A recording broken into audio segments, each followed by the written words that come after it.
I'm pretty sure, dude, that you've inspired a lot of people. I try to, as I said before, I try to lead by an example. You That's what my do. mother always said. She always said, you know, and my dad always said, actions speak louder than I words. look up to you big time, You dude. know, I appreciate I that. watch everything. Like You anytime you write something on Facebook, or just you're who you are as a man, the way you represent your family. When I first got out of prison, you were one of the first persons to give me a job. You bought me tools and you said you can have those things. And he said take them home with some shovels and some axes and I didn't know what I was gonna do with my life, but I was out here. I was saying, hey, if anyone wants to hire me, so to do lawn work or clean a house or whatever. And at that moment, you had some lawn work, and you and that just goes to show you the person you are. I was just walking out of prison. You don't have to give me anything. know, You don't have to give me a job to do anything at your house, but you've shown me by example of how to be a great, leader in the community. Tell me a little bit about how you got into like community help and like being like into the board and like all these things that you've done to help the community. How did all that start? but one thing I would say that my back to what you were saying before. I mean, it's easy to help people or assist them when they're wanting to help themselves. You know what I'm Yeah. saying? And you wanted to do that. You wanted to go to work. You wanted to do something. You were looking for an opportunity. Yeah. No much different than what I was. Here I was 18 years old, baby on the way. I mean, I was the stereotype. Hey, Latino kid got my white daughter pregnant. You son of a gun. Yeah. I mean, I don't think my father-in-law thought that way, but Yeah. but he Yeah. did think you got my daughter pregnant. You son of a gun. He probably had another word for that, but Yeah. but people gave me a chance. I mentioned before, the Tom Woods, the Doug Hannas, the Harvey McGrews, the Luann Navars. They gave me a chance, and they, my wife was always supportive. She was young herself. I mean, we were 18 and 16. I mean, Yeah. it just so when I saw you, my dad always said, "Watch how somebody lives," and I've always watched how you lived. So you always had a good heart. You had a good quality to you. So it was not very hard decision for me to sit here and say, Mhm. hey, this prison changed this guy. I wasn't thinking Yeah. that. I was thinking, you know what, this guy deserves a break because I got one. Mhm. And God blessed me with that. So now it's to say, hey, I want to return the favor to a good friend, a young man that I've watched grow up, Mhm. who I got a chance to win a football championship with later on. Yeah. Faith, show love, give hope today. Together we're stronger in every way. From the streets to the heart, we're breaking the mold. Welcome back to Have Faith, Show Love, Give Hope, the podcast where I have faith, I show love to my guests, and together we try to give hope to whoever's watching. Today I have the privilege of sitting down with Dan, the man Briones. This is one of my really good friends that I've known since I was very, very young kid, and I've been wanting to sit down with him ever since I started the podcast. And we've been trying to get it all together, and finally I get to sit down with my boy Dan. Dan, how you doing? Welcome to the show. Good. Thank you. Very, very appreciative to be here. Very glad to sit down and talk with you. You've done a great job getting the message out. I know God is pleased that you're spreading the word and having the faith and again showing love to people and all Yeah. that. So Thank you, Dan. I appreciate you. So I've always wanted to sit down with you because I've known you and you've always been like someone I looked up to playing football, but I've actually known you through my friends. So it's a couple of my best friends growing up, you're like their brother-in-law, right? yes, Steve and Mark. Mark, Johnny, yep, Yep. Tanya, yep. Yep. Yep. I Yep. don't want to leave Billy out. And Of course, yeah, and yeah, Billy. yeah. Of course, but Steven was like one of my best friends growing up, Okay. and you were his uncle or his brother-in-law. Mhm. But you were older than us, Yeah. so I always looked up to you, and you always gave us words of advice and stuff like that. So ever since I started the podcast, even before I started the podcast, I put your name on a list, and I wanted to talk to you, just get to know you better, to get to know you from like I remember you always telling me stories about how you grew up and the good stuff, the bad stuff, and Mhm. you grew up in church, you grew up in the light. Mhm. So tell me a little bit. Like I don't know where you're going to start, but just go ahead. Yeah, well, my mother, and again, thank you again for this opportunity. It definitely I'm glad we're able to finally make it happen. So, Yes, sir. it's great to see, you grow up and be the man that you are now. So I'm glad to see you were listening to some of the advice. Sometimes the advice I gave you was like, do the opposite of what I'm doing. Yes. Yes, So yes.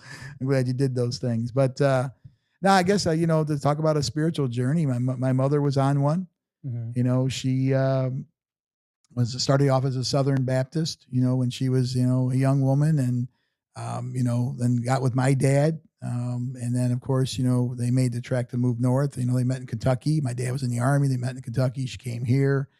She had done some things in her life that, she had regretted. And, so she was in the search of, I believe, peace for forgiveness, things of that nature. And as we know, he'll forgive a lot of things. And all you have to do is ask. And so, but I think she was looking for that peace. And of course, I was the baby, so I had to go along with her and be the shadow. So You were born already? I was born already. Okay. Well, when they came here, I was born in Toledo. So I was born actually in 66. So they were probably up here around 58, 57, 58. So really shows you how many years ago it was. My parents were older. I was the love child. So they were like 40 years old when they had me. So I was, that's why I always tell my dad, must have been a lot of love in the house. So you're the baby. I was one of five. Yeah. So I have a half sister, and then you're the youngest. I'm the baby. Five? Yep, I'm the youngest. Yep. So my sister would be 20 years older than I am. My brothers are 10, 9, and 8 years older than I am. So, but yeah, so we moved to Toledo. My dad, basically had a job here on the railroad first, and then City Auto Stamping, where he retired.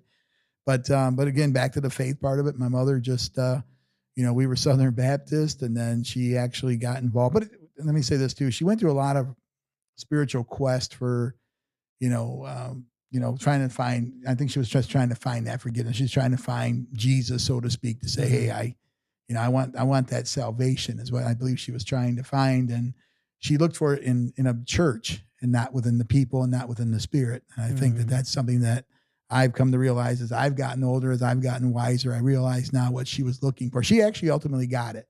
Yeah. But then she became kind of a teacher for me, my leader, in that way.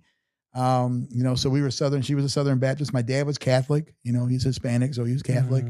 And then of course, and your mom was American? Yeah, my mom was from Kentucky. Oh, Kentucky. I was told she came over from Scotland. So that's why she was raised in the Southern Baptist. Yeah. So they migrated to Brownsville, Kentucky. My dad was from Laredo, Texas. So, but your dad was born in Mexico or Texas? Texas. He was born in Texas. Yeah. His parents were Mexican. Yep. He always told me. He said, I got in some issues in school about being teased about being Latino, and my dad always told me. He said, I was born in Texas. He goes, your mama came over in a boat. She's white as the wind driven snow. He goes, go fight for her. Don't fight for me. I served my country in the army. So, yeah, because he was American. Yeah, he was American. Like, he goes, born here. Yeah, and he said, the only real Americans are the Native Americans. He goes, so we're all just in a big melting pot. And I was like, all right, that makes sense. So your dad made sense. Yeah. So we weren't going to. My mom wasn't real enamored with Catholics. There's nothing wrong with Catholics. They're Christians, and they believe the way they believe, and I don't fault them. We don't judge. Yes. So. My mother then became Baptist. So we were Baptist for a while. And then, Baptists were always big about having these tent revivals. They'd have these, they'd go there and they'd be, in these tent cities. They'd rent out buildings on Main Street here in Toledo, and I'd be there. And all of a sudden my mother's like, I want you to sing. And I go, what? I want you to sing. So here I am singing my little lungs out when I'm 7, 8, 9, 10, up till I was 12 years old. In the Baptist church? In the Baptist church. Or tents everywhere. Oh, yeah, tents. People be in there. They'd be speaking in tongues, and there's yelling and screaming and hallelujah, brother. And I was fire and brimstone, man. I was in. So then she became for a minute. She became Pentecostal. She believed in the power of miracles. So she was trying to again, in that search for the Spirit. And so Pentecostal for a minute. I was actually then we made a little U-turn, became Mormons. I was actually baptized as a Mormon, but a little different. She was like searching. Oh, she was. Yeah. She was trying to find the right. Yeah. Yeah. She was trying to find it. She was, again, there was some things that, she had done that she wanted to give, get forgiveness for. And you were the young, I was the baby. So, I was the boy of light. That's what the one guy told me. He said, well, we love you. You got that light about you, get up there and sing. So I'd be singing in front of churches. I'd be singing in front of, tent city people. I was doing all kinds of stuff. And I then, didn't know that. oh yeah. But I sang quite a bit. My mom used to always tell me, you sing for God. You don't go sing for anywhere else. Cause I had some friends who were like later on in high school, like we could start a band, Dan can sing. And I'm like, my mom's like, you cannot. My mom smokes cigarettes. So she's like, you can't sing in no band. That's you sing in church. You don't sing. And I'm like, geez, Mom, all right. I mean, at the time, no offense, my wife's in this room, but I could meet girls singing. That's what I was thinking in high school, but no, my mom had other plans. So, and then we got out of and then my mom found like certain faiths had certain things that were radical. And my mother didn't care for that. So we got out of the Pentecost. We got found some things in the Mormonism that, and again, when I say Mormon, I was baptized there, but I was baptized because my mother taught me about Jesus. It wasn't that I got baptized because of Joseph Smith or I got baptized because I'm a Mormon. I got baptized because my mother, I was 12 years old. She felt I was at an age of accountability. She was still, my teacher, still my leader. Mm-hmm. But at that time I was baptized with the understanding that, hey, this is my, position to say, hey, God, here's what I'm doing. I didn't sin a lot at 12 years old, you were a kid. but I was at that point. I was like, hey, this is what God is wanting me to do, is what I'm going to do. So we did that. And then of course, we ended up settling back to Church of God, which was very similar to I shouldn't say Southern, but back to the Baptist faith, but there was Church of God on Woodville Road. We were going there. On Woodville? On Woodville Road. So that's where we ultimately settled. And then, of course, my mom always just. Is that when you lived on Albert? Yeah, I lived on Albert Street on the east side for most of my life, and then when my wife and I got married, we bought the house next door and moved. Across the driveway. I remember that day because I was telling my dad, I was like, "Today's the day, Dad. I'm moving out." And he's looking at me. He's like, "What?" I go, "I'm moving out.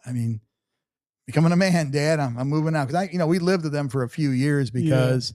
I was just coming out of high school. She was still in high school, so I'm going to college and, she's raising a daughter, living with my parents, they didn't really, they gave us a place to live, but they didn't really interfere in how we were raising our daughter other than spoiling her, which that, can be, that could be tough too. And I think all the parents and grandparents will probably agree with that. Parents will be like, yeah, your dad says no, grandpa says yes, that kind of thing. So that's how grandpa's are. Yeah. So our daughters were very loved by the grandparents. I didn't have that. I didn't have grandparents. My grandparents were already gone when I got old. When I was born. And my brothers and my sister, of course, got to had the full run of grandparents. But I didn't get that. So both of our daughters got some of that in their life. So it was nice to have that. Yeah, that's awesome. What did your dad say though when you? So I was sitting there and I go, moving out, becoming a man, Dad. And he's looking at me. He's reading the paper and he goes, "What?" You got to picture my dad. He's 5'6", 230 pounds. He's built like a little gorilla. He's, muscles all over the place. His fingers size 17 rings. He looks at me and goes, "You're moving across the driveway." And I go, "Yeah, but I'm moving out, Dad." He goes, "If I want you, I just yell out the window at you." He goes, "Well, I don't understand what your whole thing is." And I go, I guess I'm moving out. Yeah, he goes, "I can get you anytime I want." He goes, "You'll be here every day." Every day. So, you're probably going to have mom cooking for you. Well, what's really funny is that, because my jobs and stuff, I was at different companies like, Simplex, and I was in sales. I got moved into sales and I wasn't home. I was traveling a lot for work, and that was kind of the thing. We were raised that, mom stayed home, took care of the kids. Dad goes out and slays the dragons and he provides for the family. And that's kind of what I did. So I didn't see my mom and dad, even though I lived right next door. I didn't see them as much as I probably would have, what people would think. Saw them a lot, but I didn't see them as much as they did. We probably made more plans to do things with them, to say, hey, let's go to Marblehead and go out by the water, or, let's go to Notre Dame, and walk the campus and stuff like that. So there's a lot of pictures. You might see them on my Facebook that, of my mother and father and all of us there with our oldest daughter. And then later on, our youngest daughter, and she'd be in diapers, but my youngest one was really young when my mother passed away. So but that kind of changed my life. You guys ended up living on first it was just you, your mom and dad, your brothers and sisters on Albert Street, right? Yep. And that's when you guys went to that church. Yep. And then but my mom was always going to church, and we've always been Church of God and then other churches there. And I even went to, ultimately my mom succumbed and actually had me go to a Catholic school. Both St. Cyril's and then later on Good Shepherd. So again, religion, I guess a Christian education my mom wanted. So she wanted to make sure I had faith. And that's one of the things I preach now to, to young people all the time, you have to have a foundation, and faith is probably the best to have. Yeah. So, 'cause it's not about me. I know you said Dan the man. I appreciate that, and I appreciate. I know, you but saying that's that. just because Right. when I was younger. That's No, I get it. I get it. No, because, I like mean, I looked. I up joke to around at home and say I'm Dan the man. Then I Yeah. get corrected by my wife. Told me I'm not, but but she humbles you real quick. yeah. She points it out. Yeah. So, Yeah. but So on Albert Street was my sister was in Kentucky. So you went to Oakdale, because yeah, I'm an yeah. Oakdale kid. Yep, So Oakdale. you grew up in that neighborhood since you were little, Yep, since I was born and raised. Like actually, we lived on Holmes Street. and your friends were like all those. What the heck is what's all your closest friends that lived in the corner? And Oh, that was the Berkey brothers. Berkey Yep, brothers, Tom yeah. Berkey and Yeah, Chester Berkey. My mom loved them both. She Yeah. loved all of the kids, but yeah. I would I say played with that- their younger yeah, brother. yeah, I played yeah. football with their younger Mikey. brother. Yep, Yeah, yep. They Berkey. probably get mad at me calling him Mikey, but yeah, Mike. Mike Berkey. Yeah. So, but I still call him Mike. He's a 45-year-old man. I'm still calling him So, Mikey. well, you guys. Oh, so you guys didn't live there. You guys lived on Holmes at one point. From about the time I was 0 to 3, Uh-huh. we lived there on Holmes Street, and then we moved on Albert Street when I was 3 years old. Then we lived there and then we actually lived there.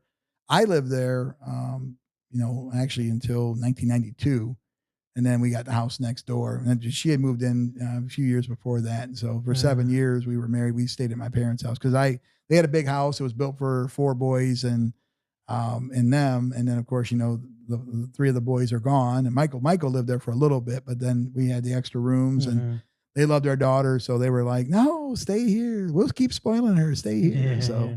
that's what we ultimately did. And they had a place up at the Harrison Lake, and they went up there quite a bit during the summer, so we'd go visit them, but we would have the weekends kind of like to ourselves, and they would have their place up there to themselves. So it worked. Did you play football for Oakdale and all that? I did play for Oakdale. I played 1 full year. My dad was a big camper. So we camped every weekend. And so one weekend I got to play, 1 year I got to play football. I think it was my 6th grade year, but for Oakdale I played. Because you guys were out doing things in the summer. Yeah. And stuff. So my dad was, worked at, for the UAW. So he would have 6 weeks of vacation. He had many years in there. And so, we'd be up there, and sometimes we'd be up there and he'd be working and drive back out there at night. And we'd be at a camper staying there all week. So I grew up in the Harrison Lake area as a teenager. At Harrison Lake State Park, and then later on Camp DeClaire out there in Pioneer, Ohio. So like camping and stuff. That's a cool life. Yeah, Can you do that now? No. It's one of those things that you got to have it in you. It's funny as you get older. Yeah. When I was doing it, don't get me wrong, some great memories. My dad, my mom and dad knew how to raise boys. It was like, hey, we'll put you through college or we'll put you through a wall. Your choice, So I chose college. But with that being said, it was like, my dad had bought me a boat. So I'm up there at, Camp DeClaire where, I'm out there. I show up on a Friday night. We're out riding around a boat. We're water skiing 12, 14 hours a day on Saturdays and Sundays, and just was great times. I really enjoyed it. It was awesome, but I couldn't wait for it to be over. And now I look back on it and I wish it was back again. Of What I mean? course. It's like, man, that was some great times. Now I look back on it. It's like, wow, when the days were over, you were glad they were over. At the time, I didn't want to be because I wanted to play football, and all my friends that I went to school with are here, and then I'm up there at the campground. So I had like 2 lives. I got all these friends at the campground, and then I've got all my friends back in Toledo. Tell me all about all the stuff in Toledo, your friends in Toledo. What do you mean? Tell me about like who did you hang out with, and what kind of like that back then when you were camping, like at that age. Tell me a little bit about what did you do? Because I grew up in the same neighborhood as you. Mhm. So, but you're like a little older than me. So I don't know, like how did you meet her? How did you guys lived in the same neighborhood right there? Yeah. She lived in like where her mom and dad lives. Yep, right? Myrtle and White. Yep. Okay. So I know where that's at. Yeah. Well, I met her the first time. I met you her guys the first hang time. out? I was in 5th grade. She was in 3rd grade. And, I was playing with a girl across the street, Dawn. And, so, we literally, you're that young, 5th grade, you're not thinking anything. It's just, Of course, you guys are little as yeah. We're just a bunch of little kids and we're just having fun and playing kickball or whatever. Maybe little girls back then could beat up boys when they at that time. Cause it was equals at that point, not until you get to be teenagers. But anyway, so, here comes this, pretty girl walking around the corner, and I looked over, I said, who's that? And she goes, well, that's our friend Satin. So, she come over and I said hi to her, didn't talk to her, because I'm shy, at the time, believe it or not, I was shy at one time. You were a little ass kid. Oh yeah, a little kid. And so I met her and I just walked over and I went up to my mother. I was like, did you see that girl over there with Dawn? She goes, yeah. I go, and she'll get mad when I put this on camera. But, I said, hey, she's a little chubby, but she's really pretty and I'm going to marry her someday. And my mom's like, she was like, well, honey, we all have a dream and, don't get your heart broke if it doesn't happen. I go, no, I'm going to marry that girl. I mean, that's who I'm going to marry. So I guess it was meant to be because, years later we would actually connect a few times to date. My 9th grade year, her 7th grade year, a little bit in my 10th grade year, her 8th grade year. And then we got kind of serious my senior year. And it was a good friend of mine because actually at that point, some of the friends I ran around with, it was about, going to parties, having a good time, getting drunk, doing those kind of things. And so is that why you didn't like you didn't like going to camping?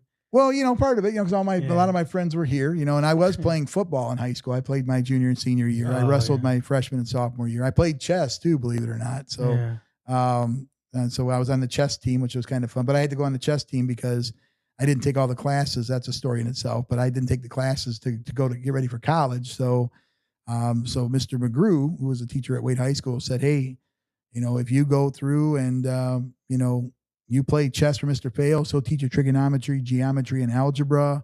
I'll work with you on English. I'll get you ready for, history stuff so you can take the SATs and the ACTs and, see if you can get yourself, whether it be an academic scholarship or get yourself ready to go to college. So during these times, I mean, that was kind of the thing that, as a senior, the light bulb went off like, I'm going to be getting out of school here in less than a year. I need to start thinking about my future. So, and hanging out and getting drunk was, probably, cool at the time, but it was time to say, it's time to knuckle down. So that's kind of where that kind of took a turn. So, but it was blessed with a guy like Mr. McGrew that came in my life that said, hey, I believe in you. There's more to there's more to this world than just living on the same street, living in the same area.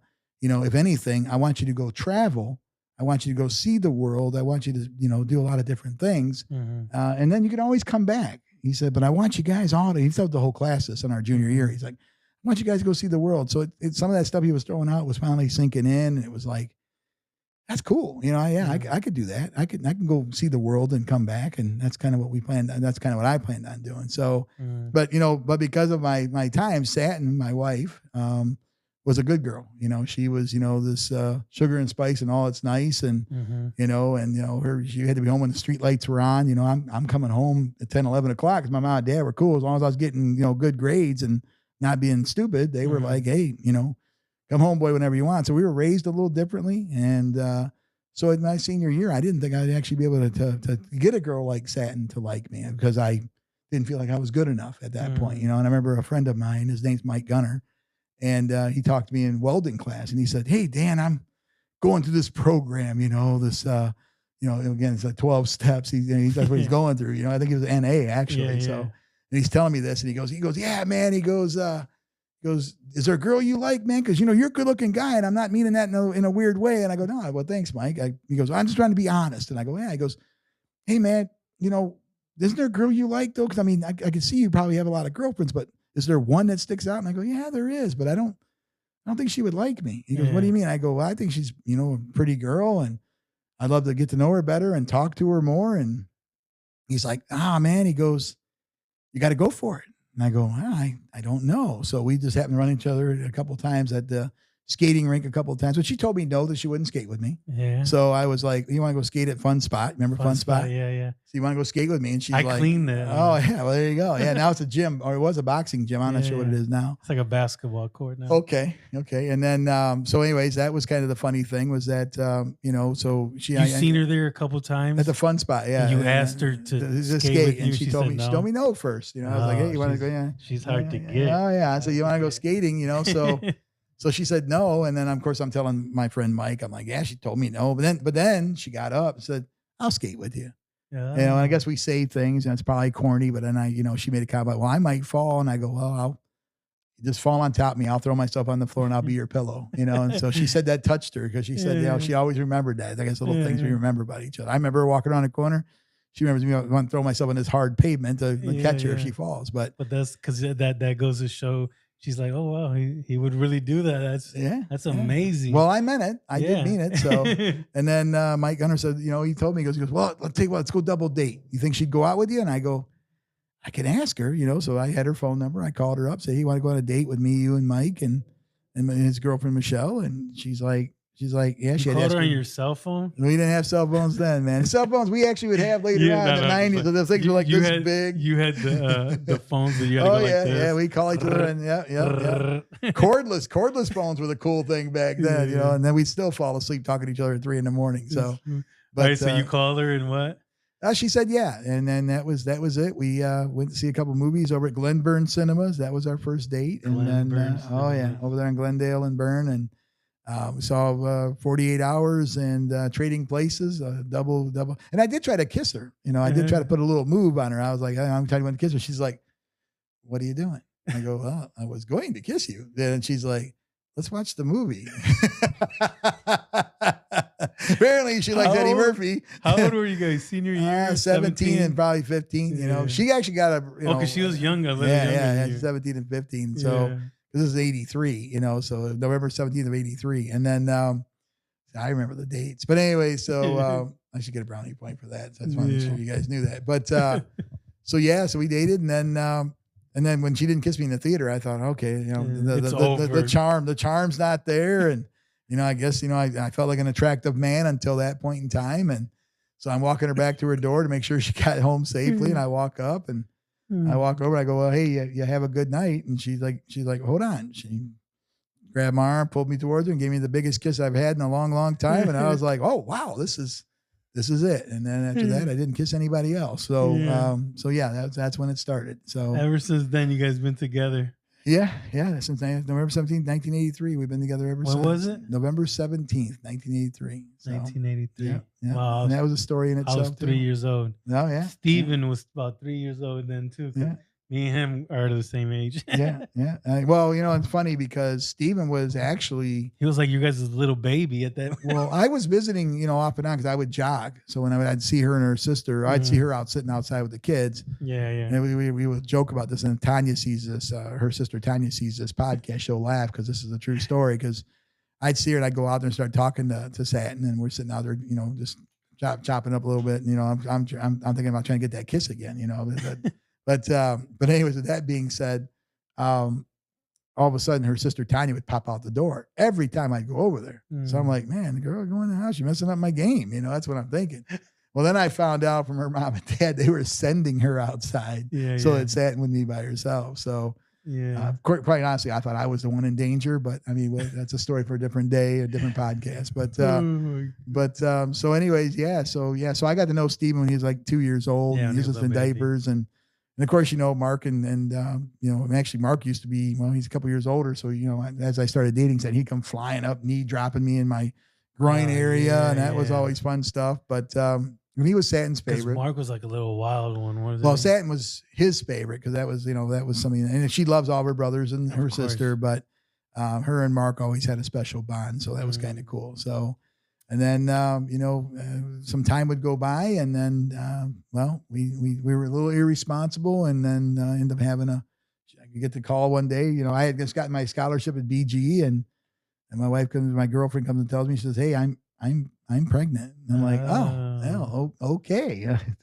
Hey, let's go. See what goes on. Where were you guys living at the time? Well, I was living at my mom and dad. She lived with her mom and dad. Yeah, we're not married at that point in time. I mean, we wouldn't get married till almost a year later. So you got her pregnant. Oh yeah, I was. You guys weren't even living together. Oh no, I was bad boy. I was the stereotype. I was the Latino boy from the East Side. Got their nice little girl, Little House on the Prairie girl pregnant. So, oh my god. But and they were angry, and I understand that. They were. They who was were angry? The mom and dad. Both, yeah. I mean, I think my parents were disappointed. Well, hold on, what's your mom? What's her mom and dad's name? I forgot. Bill and Bill? She goes by Jane, but I call her Martha because that's out of respect to her mother. I've always called her Martha. That's her real name, right? Her real name's Martha. I always call her Jane. Yeah, Bill and Jane. Okay, I just want to get that right. Yeah, I always call her Martha because when her grandmother was still around, she made the comment to me one time. She said, Jane, and she goes, well, her name's Martha. Mm. So something you remember, it's like, okay, Yeah. your mother gave you that name. I'm going to call you that name. Of course, Bill would always, Stanton's dad would always say, she don't like it. And I go, well, her mother did. So. Oh, so her mother told you. Yeah, that's my daughter's name is Martha. Martha. Yep. And I would actually, I was calling him Bill and Jean in the beginning. And then her mother told me that. She said, yeah, she goes, yeah. She said this, that. So then you just kept calling her Martha all the time. Yeah, and now it's probably our thing. That's her real name. Yeah, that's her real name. So I think she's learned to accept it after all this time. She accepted everything else at this point. So I think you still call her to this day. I still call her Martha to this day. Yeah, like I said, and then so then after she got pregnant, I guess another part of the light story there was that it was kind of funny because I had intention of going to BG that fall. And did little Billy want to beat you up? No. Actually, was he younger than you? He's a couple years. I think he's in 1 year behind you. Yeah. I'm sorry, everybody. We're looking at my wife. She's sitting off the camera here. Okay. So. Yeah. But I think she's 2 years younger. He's 2 years younger than I am. So he didn't want to beat you up because you probably would have beat him up. Well, I mean, but we love Billy. Yeah, I don't want to say. I don't. Yeah, I mean, back then, no. He wasn't going to beat me up. So, no. But hey, you know what? I will give my brother-in-law Mark this credit one time because here's Mark. At the time I'm probably and Mark's 12 years younger than I am, right? Yeah, he's 10 years younger than you. Yeah, so he's 47 now. Yeah. So anyway, Mark, so he's 12 years younger than I am. So, but we're sitting in a bar and we're having some drinks. Well, we're at Rusty's bar on Vinyl and East Broadway there. And I remember this, and I always appreciate it because Stanton's dad was a guy that had, I call it a golden heart, just very unconditional. I mean, he was just, that we always say that I'll do this for my family and I'll do that for my family. And her dad, who had died of cancer at 50, if you recall, he died young. Yep.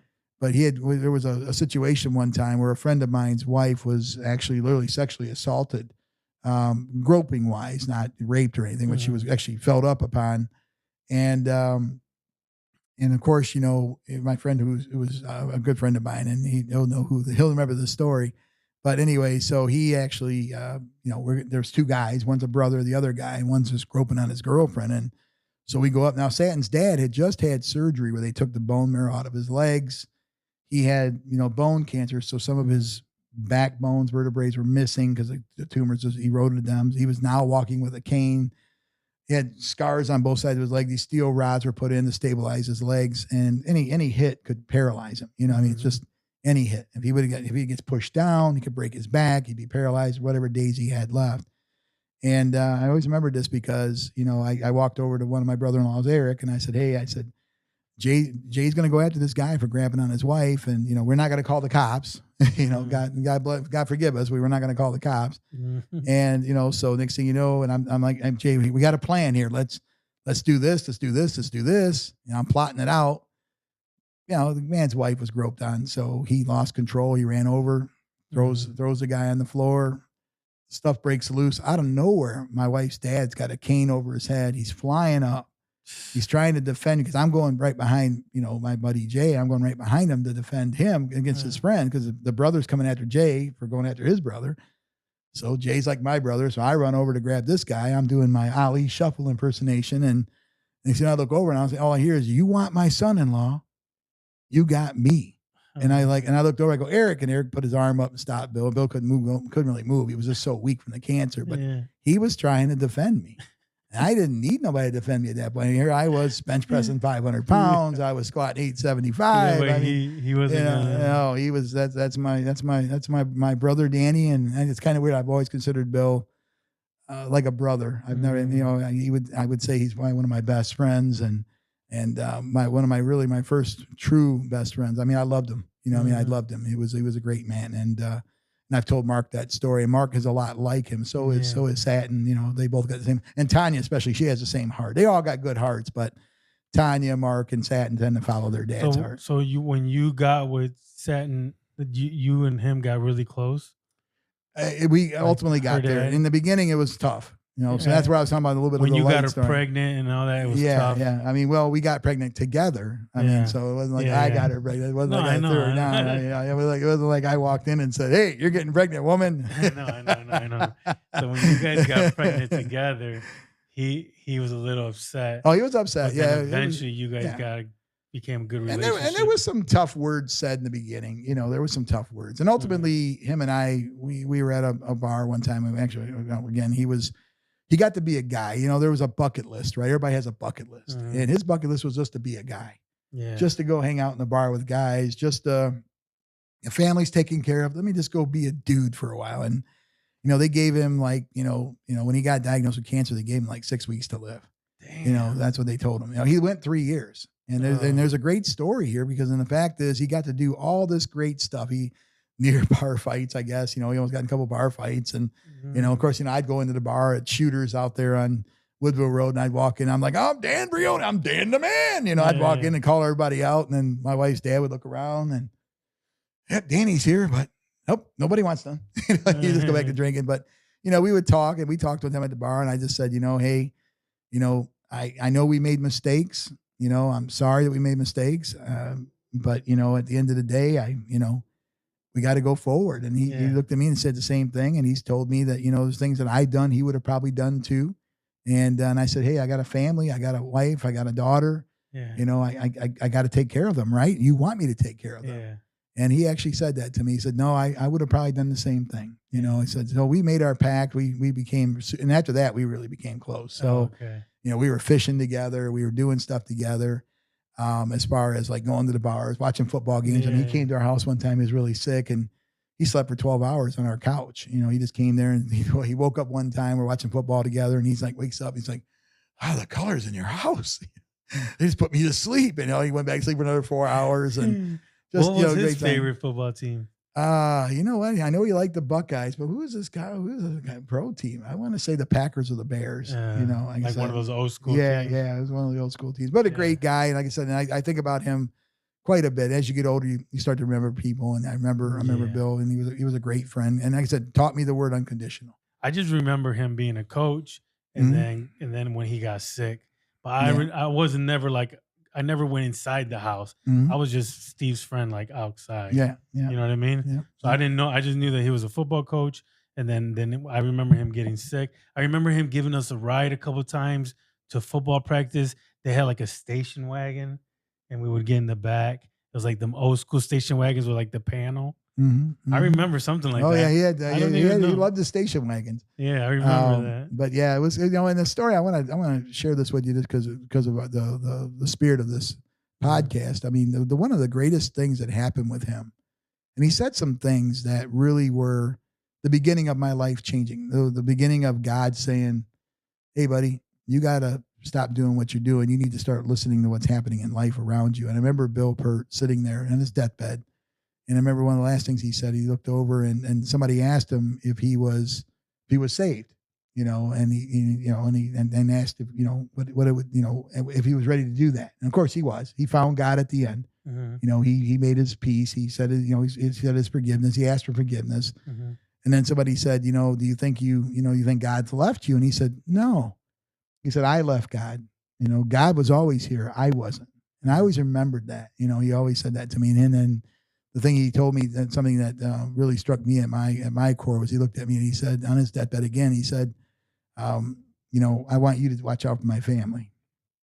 He said, I want you to take care of them. He said, I'm not going to be here anymore, so I want you to do it. And I'm like, he goes, and then except for Tanya, he did look at Eric and goes, and you take care of Tanya, but Danny, you take care of the rest of my family. So I've done my best. Bill knows that. I know if he's able to look down and see us, hopefully he's out in paradise, not thinking about any of this. Yes. But which I believe he is. And but like I said, at the end of the day, he did go out there and enjoy his life. He was told 6 weeks to live, and then 3 years later he passed, and again he found God at the end. So that was pretty great. And so beautiful. I still remember though when he first told me. Because I'm a fighter, I just believe it. You got to get your mind right. You got to go in there, and I'm just that.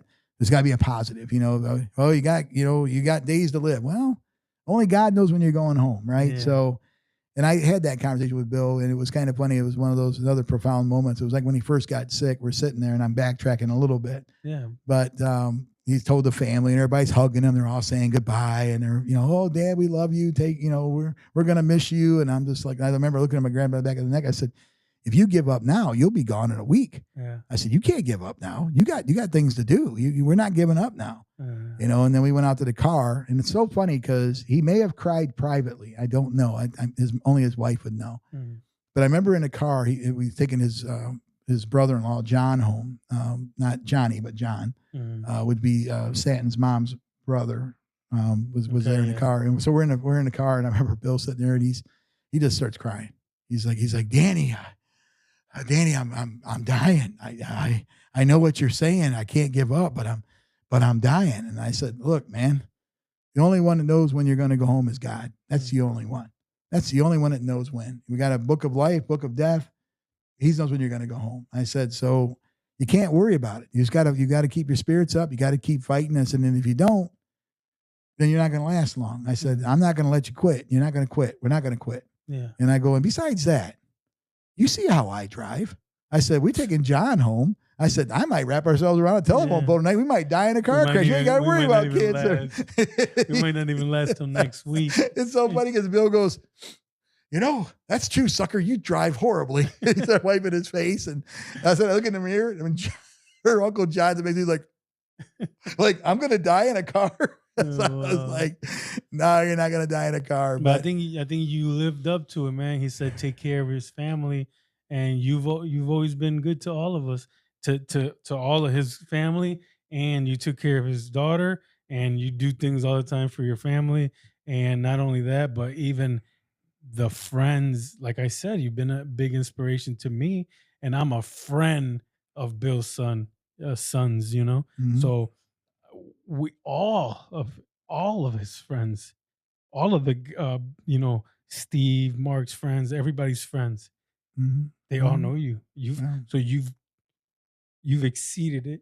Yeah, well, I can't take the credit for it. Again, as we know, it's God's grace. And the other thing that was going on that that Bill didn't know and Satin didn't know, and I wrote a little bit about this the other day, but this was actually, there was two come to Jesus moments in my life, and the first one was, the in-laws are mad at me, my friends, some of my close friends, they're like, man, your life's done. You got a baby on the way. You're going to go work in a factory, which is nothing wrong with factory work, by the way. But you're going to go work in a factory. You're not going to go to college now. You're not going to do anything, man. Just, your life is over, man. And I'm like, well, first of all, I didn't have a problem being a dad. I thought Satin and I would work out, but I knew that no matter what, I would always have a kid. We didn't know if it was a boy or a girl at the time. So, so at the time I was like, I'm going to have a kid, I'm going to be good. I'm going to share my life with my girlfriend, future wife. But at the end of the day, I'm still going to have a kid.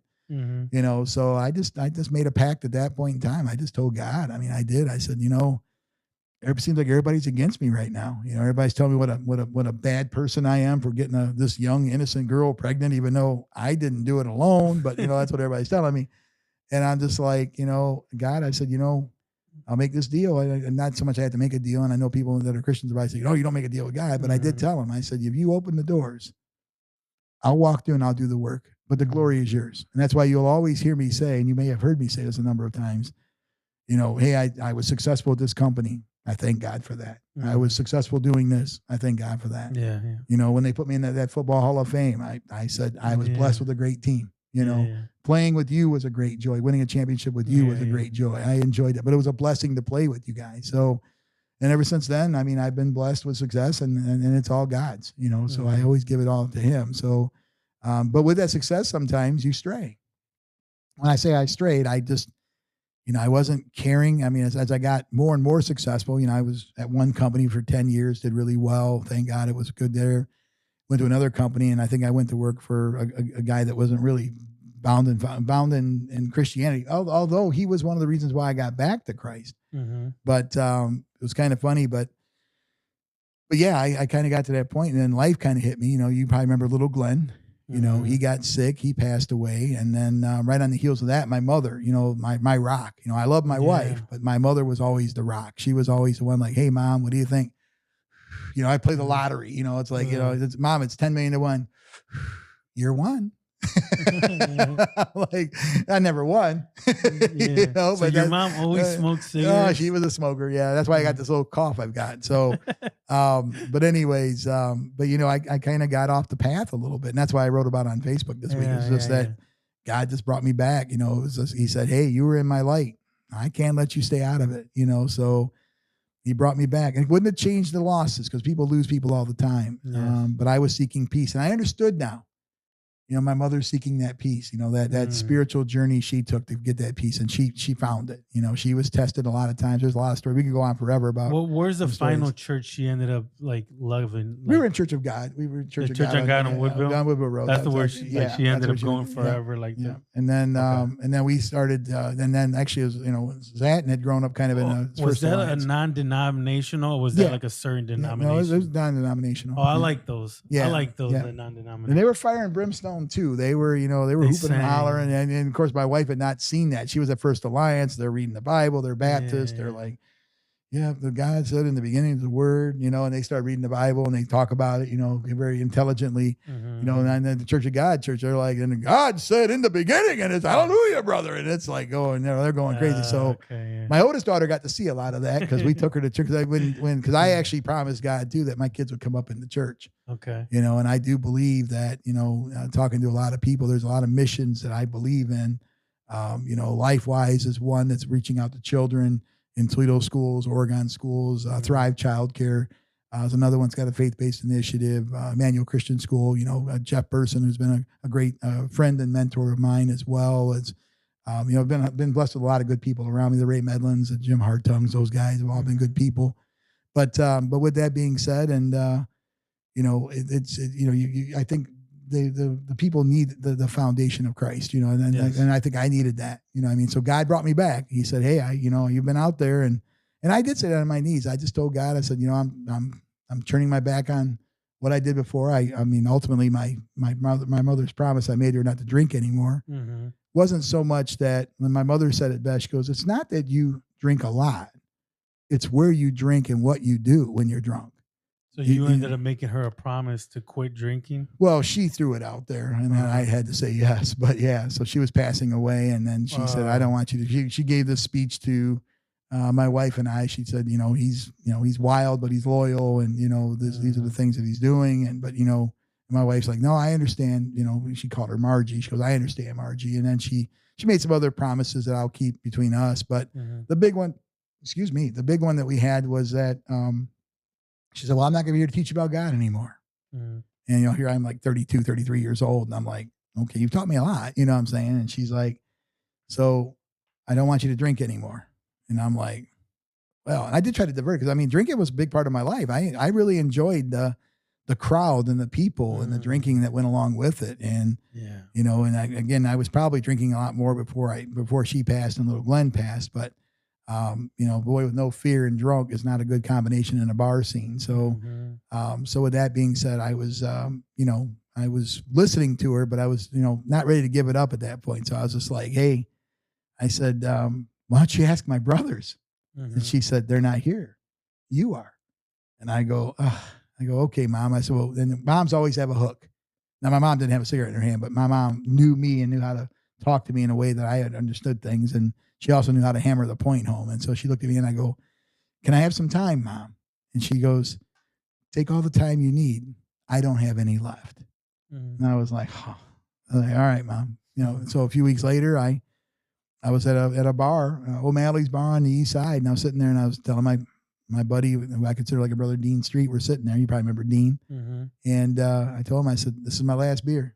He goes, and he looked at me, he goes, he's got a little nasally voice. And he goes, "What do you mean?" I go, "This is my last beer." He goes, "You made a promise." I go, "I made a promise." He goes, "All right." So he called the barmaids over. He goes, "Look, he's made a promise." He goes, "He won't break it, but if anybody gives him a beer, you're fired." He goes, so he's not going to drink here. And I go, "I appreciate it, man. I'm not going to drink." So, and that was it. And it was really kind of funny. That was November of 1999, so actually, believe it or not, check out the date, November 17th, 1999, I quit drinking. That's the same date, November 17th. That you met her. We went on our first date. So, yeah. So 1999, from 83 was your first date. Yep. To In 99, you quit drinking. November 17, The 1999. same exact day. Yeah, yeah. But then again, the pain was immense. You know, when you lose a boy that's like your son, it's tough. Yeah. You're not supposed to lose your kids. You know, No. I'm kind of geared up that my mother and father were going to leave me someday. May lose an aunt and uncle, may lose a grandparent. I don't want to let go of my siblings, but you know, at the end of the day, it's like you kind of expect, especially with mine. My sister was 20 years older, my brother's 10 years older. So I'm thinking, okay, you know, but little Glenn should never have Yeah, left. he was you know? my age. Me Perfect. and him went to school together. Perfect kid. And he lived right down the street from my house. Yeah, yeah. And I was there when he took Christ in his heart. You know, I was there that night. I actually prayed with him, and he said the Lord's Prayer with me. Big and, Notre Dame fan. God's team. I mean, I don't blame him. That's your team too. Yeah, it is. Yeah, Is that why he was a Notre Dame fan? Don't know. Or both of you guys were probably. He was around me a lot, so he may have picked maybe. up on it. Yeah, I mean, he was at our house almost every day. It's like it's kind of funny that. Yeah, and the funny. Such a good kid too. Bro. Oh, he was a great kid. I don't know what I did right to have that kid, you know, look at me the way he looked at me. He used to go to my house, and he would sit on my porch with me, and he was like, I didn't have very many friends when I was little, because I used to. My mom said I would come home and be like, nobody wants to be my friend, but Glenn was my friend. Glenn would come down, and we would sit in front of my mom's house, and I don't know what we talked about. We were little kids, but he was always such a good kid, bro. Yeah, he you know, it's kind of funny. I know they say that the dead go on, especially when they're saved and they're in Christ. I know that, but I was having a hard time. I mean, I was having a real bad. I mean, it was like 2 or 3 o'clock in the morning. I'm crying. She doesn't know. You know, she even asked me one time. She goes, "How can I help you?" You know, she had a special nephew, but to me, it was. You know, I mean, he had my heart, you know, vice versa, you know what I mean? So it was like, so young. Yeah. And he was just like, you know, he's 19. So he was kind of like, you know, and I remember people always telling stories like, you know, you can't beat up Uncle Dan. Nobody can. That was that whole thing, you know? So I'd chase him around the block running and sprinting. He's like, and his friend Dustin Ball would be like, how is he running that far, that fast? He goes, my Uncle Dan can do anything, you know? So he'd be doing that kind of stuff. But, you know, I was having a real hard time, and then had a dream. And I was at my mom and dad's house, you know. So now at this point, I'm living on Albert still, but you know, and actually, no, we moved to Oregon at that point. No, we were in Oregon at that time. So I'm living in Oregon where I live now, in Eastmoreland. And then I had this dream, and the dream was, you know, when I'm sitting there, I hear this knock on my mom and dad's door. So I go to the door, and it's little Glenn, but he's 25 years old now. He's 25 years, not hooked up to any IVs. He's not, you know, you know, it looks perfect health. You know, he even had a little muscle to him, you know, and he walked to the door and he goes, "Hey, Uncle Dan, it's me." And you know, this is my dream. And I go, "I know who you are, boy." I mean, I called him boy. I said, "I know who you are, boy." He goes, "I knew who you were as soon as I saw your eyes." And he goes, "Yeah, well, I can't stay, but I need to let you know something." And I go, "What's that?" He goes, "I'm okay. You can stop crying now." And he said, you can just let you know I'm safe. Yeah. I'm good. And I said, "You want to sit down and talk some more?" He goes, "No, I can't stay, but you can go ahead and you can stop crying now." Oh wow. And I just told him, I said, "Well," and I you know, some people said that was a gift from God that let me know that he was at peace and he's where he needs to be. And that's something my mother said to me too, because when he was going through his cancer, Your mom was alive at that time? Yeah, my mother would pass away October 12th of 1999. She was diagnosed with cancer. Like little Glenn died August 18th, and then my mother was diagnosed with cancer like maybe the second week of September. So you quit drinking like a month before she passed? No, I quit drinking when she was passing. I mean, she was passing, and then like 2 days later, she would pass. Yeah, so like right after you quit, she passed. Yeah, we had a Thanksgiving dinner on a Sunday. A couple of days early, like the 9th. And then it was Wednesday when she passed. So it was like on the 9th, she brought us all together. We were talking, and then she was really tired. Did she get cancer too? Yeah, she had cancer too. She had lung cancer. Smoking and all that? Yeah, it was from smoking. Yeah. So I used to try to hide her cigarettes, and even my dad told me at the end I was trying to hide her cigarettes even when she was, you know, passing away. And he goes, "Why, Danny?" I go, he goes, "Why? Just let her smoke." Yeah. And I go, "What do you mean?" He goes, "It's too late now." You know, because, you know, it was all over her. She was like in her lungs, and the doctors kept diagnosing her with pneumonia. Yeah. And you know, then they finally did well, you've had pneumonia twice this year. Let's go look at this. And they found that she had cancer in her liver. The only blessing was they went to her liver, which kind of knocked her out. And it's kind of funny because my mother always told me, when I pass, I'll pass in my sleep. Mm-hmm. So she did, you know, she talked with us on a Sunday, and then she drifted into a sleep. And then that Wednesday she was gone. But that Sunday is when she hit me up and said, "Yeah, I don't want you to drink anymore." And I'm like, I should have said, "Go into the light, Mom," but no, I couldn't do that. I tried to have fun with it, but yeah, it was a tough time. So yeah, so little Glenn would pass, but he got sick. They tested him for everything. They thought he had laryngitis, acid reflux. They thought he had strep throat. He's losing weight. He's not a big guy. You remember how big he was. So he went from like 150 pounds down to like 130, and he just didn't look good. His skin, his head looked like he had a skull head. And I remember my mother going, "We need to pray." And so we're praying for him, with him, doing all that. And, meanwhile, my drinking was off the charts. I mean, I don't even know how I got home sometimes at that time. So my mother's watching all this. So she saw that, she was witnessing that. And that's why she told me at the end, she goes, "It's also not your time. It's my time now." She said, "But it's not your time." She goes, "Not yet." She goes, "You work to see me again." So that's why I always say on my mom's anniversary, I always say, "I've been listening to you, Mom." And I said, "I'll see you again. Just not yet." So I remember like I remember going to like some sort of cookouts, and you would be drinking an old duels or something. I'd be like, "Why is Danny drinking that?" And they'd be like, "Oh, he quit drinking years ago." And I'd be like, "Oh, wow." But like, I never even knew what that was. And then someone told me like it was a non-alcoholic beer. Yeah. But I never knew like that you quit drinking because you promised it to your mom. Yeah. I mean, you told me a long time ago, but yeah, I think you asked me, what was the reason? Was it because I got, because to be honest with you, after I got, and God gives you signs too, right? And I guess one thing that was said to me was that my future was shown to me if I would have stayed on the left fork of the road, right? Because a friend of mine said that to me. He goes, "You quit drinking?" "Yeah." He goes, "You're not drinking now, right?" And I go, "No," because I had a little bit of a reputation about being a little mean when I was drunk. And he goes, "Two things I never would have thought." I go, "What's that?" He goes, "One, Dan, I thought you'd be dead."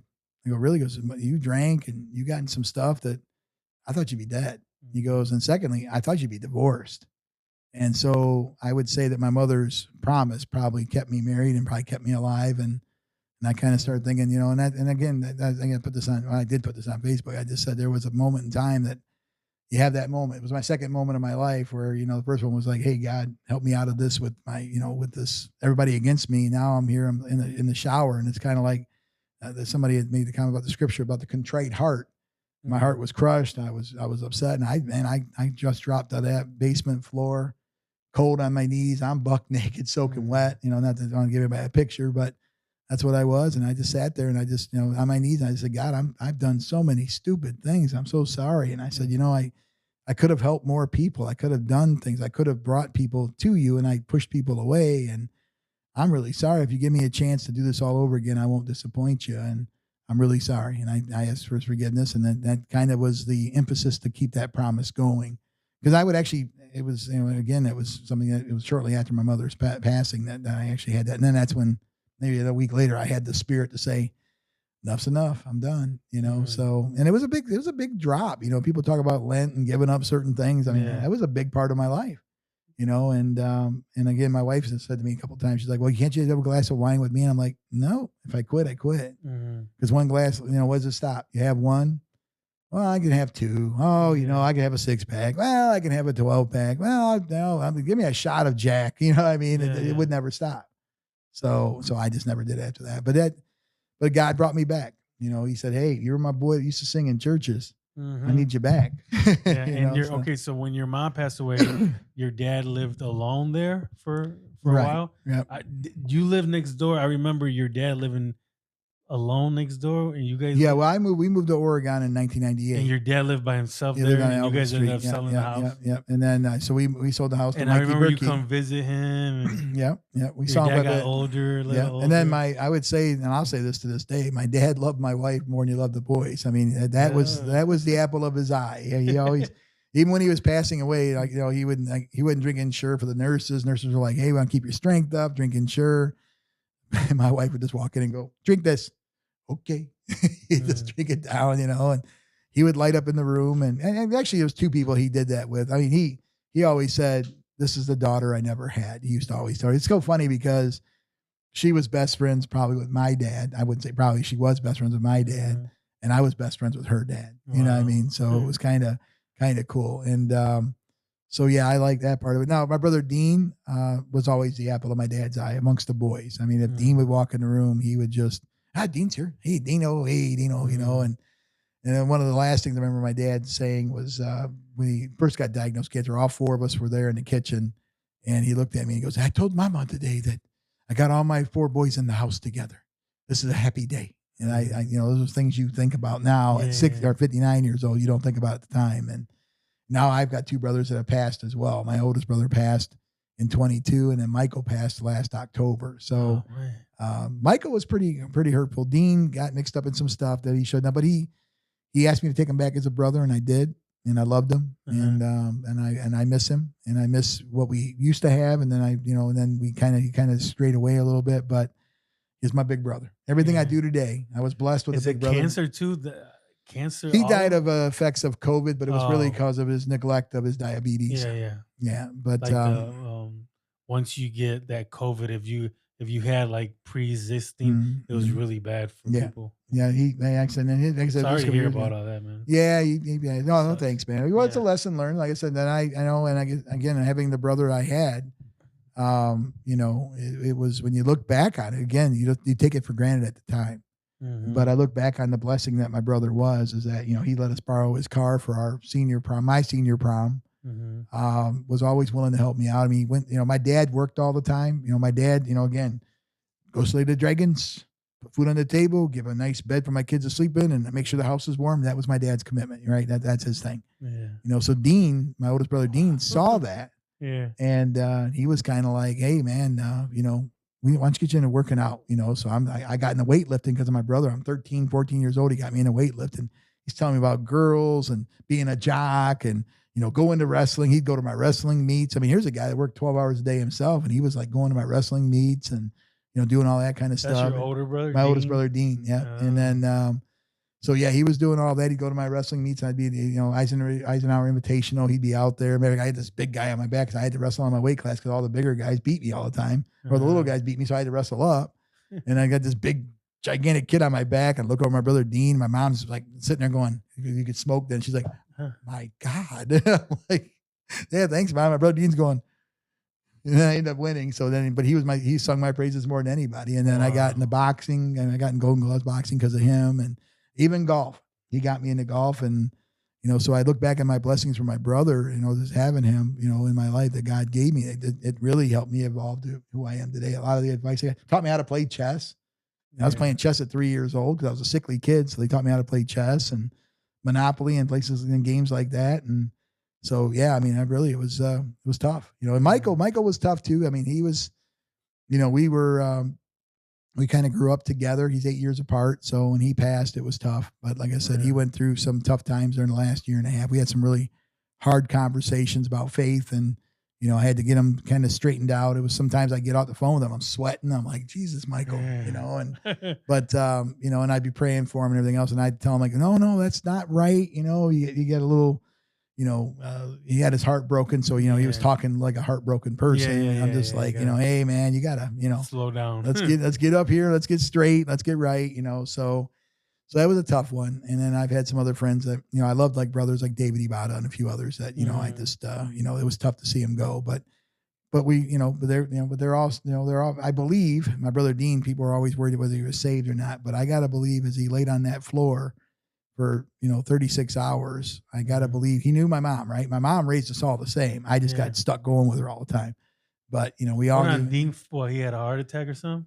No, his What? wife went, Laying on the floor. What do you yeah, got, he man? was, This is your older my older brother. brother, he was a really bad diabetes. So he had a stroke in 2018. Okay. And then he had lost the ability to kind of see. He had lost the ability to speak because of the stroke. Couldn't walk because he had the neuropathy in Yeah, his yeah, feet. yeah. So he was in, he's having a hard time. And his wife got rushed to the hospital because she had COPD. She's still alive. She's still good. Mhm. Um, but then, like I said, he fell on the floor, and then his daughter reached So out to me. you think that with somewhere in that time he had to because he knew the Excuse way me. he was raised, Yeah. he knew Jesus was the truth. Yeah, I believe that. Yeah. I believe So that. and not only that, dude, but like we gotta also have a lot of faith that him growing up, he had enough faith that that he had it in him already, growing up since you guys were little kids. Yeah. So Yeah. yeah, he's saved. Oh, He's him and my fine. mom used to talk about the Bible all the time. That's so what I'm saying. yeah, He's yeah, yeah. fine.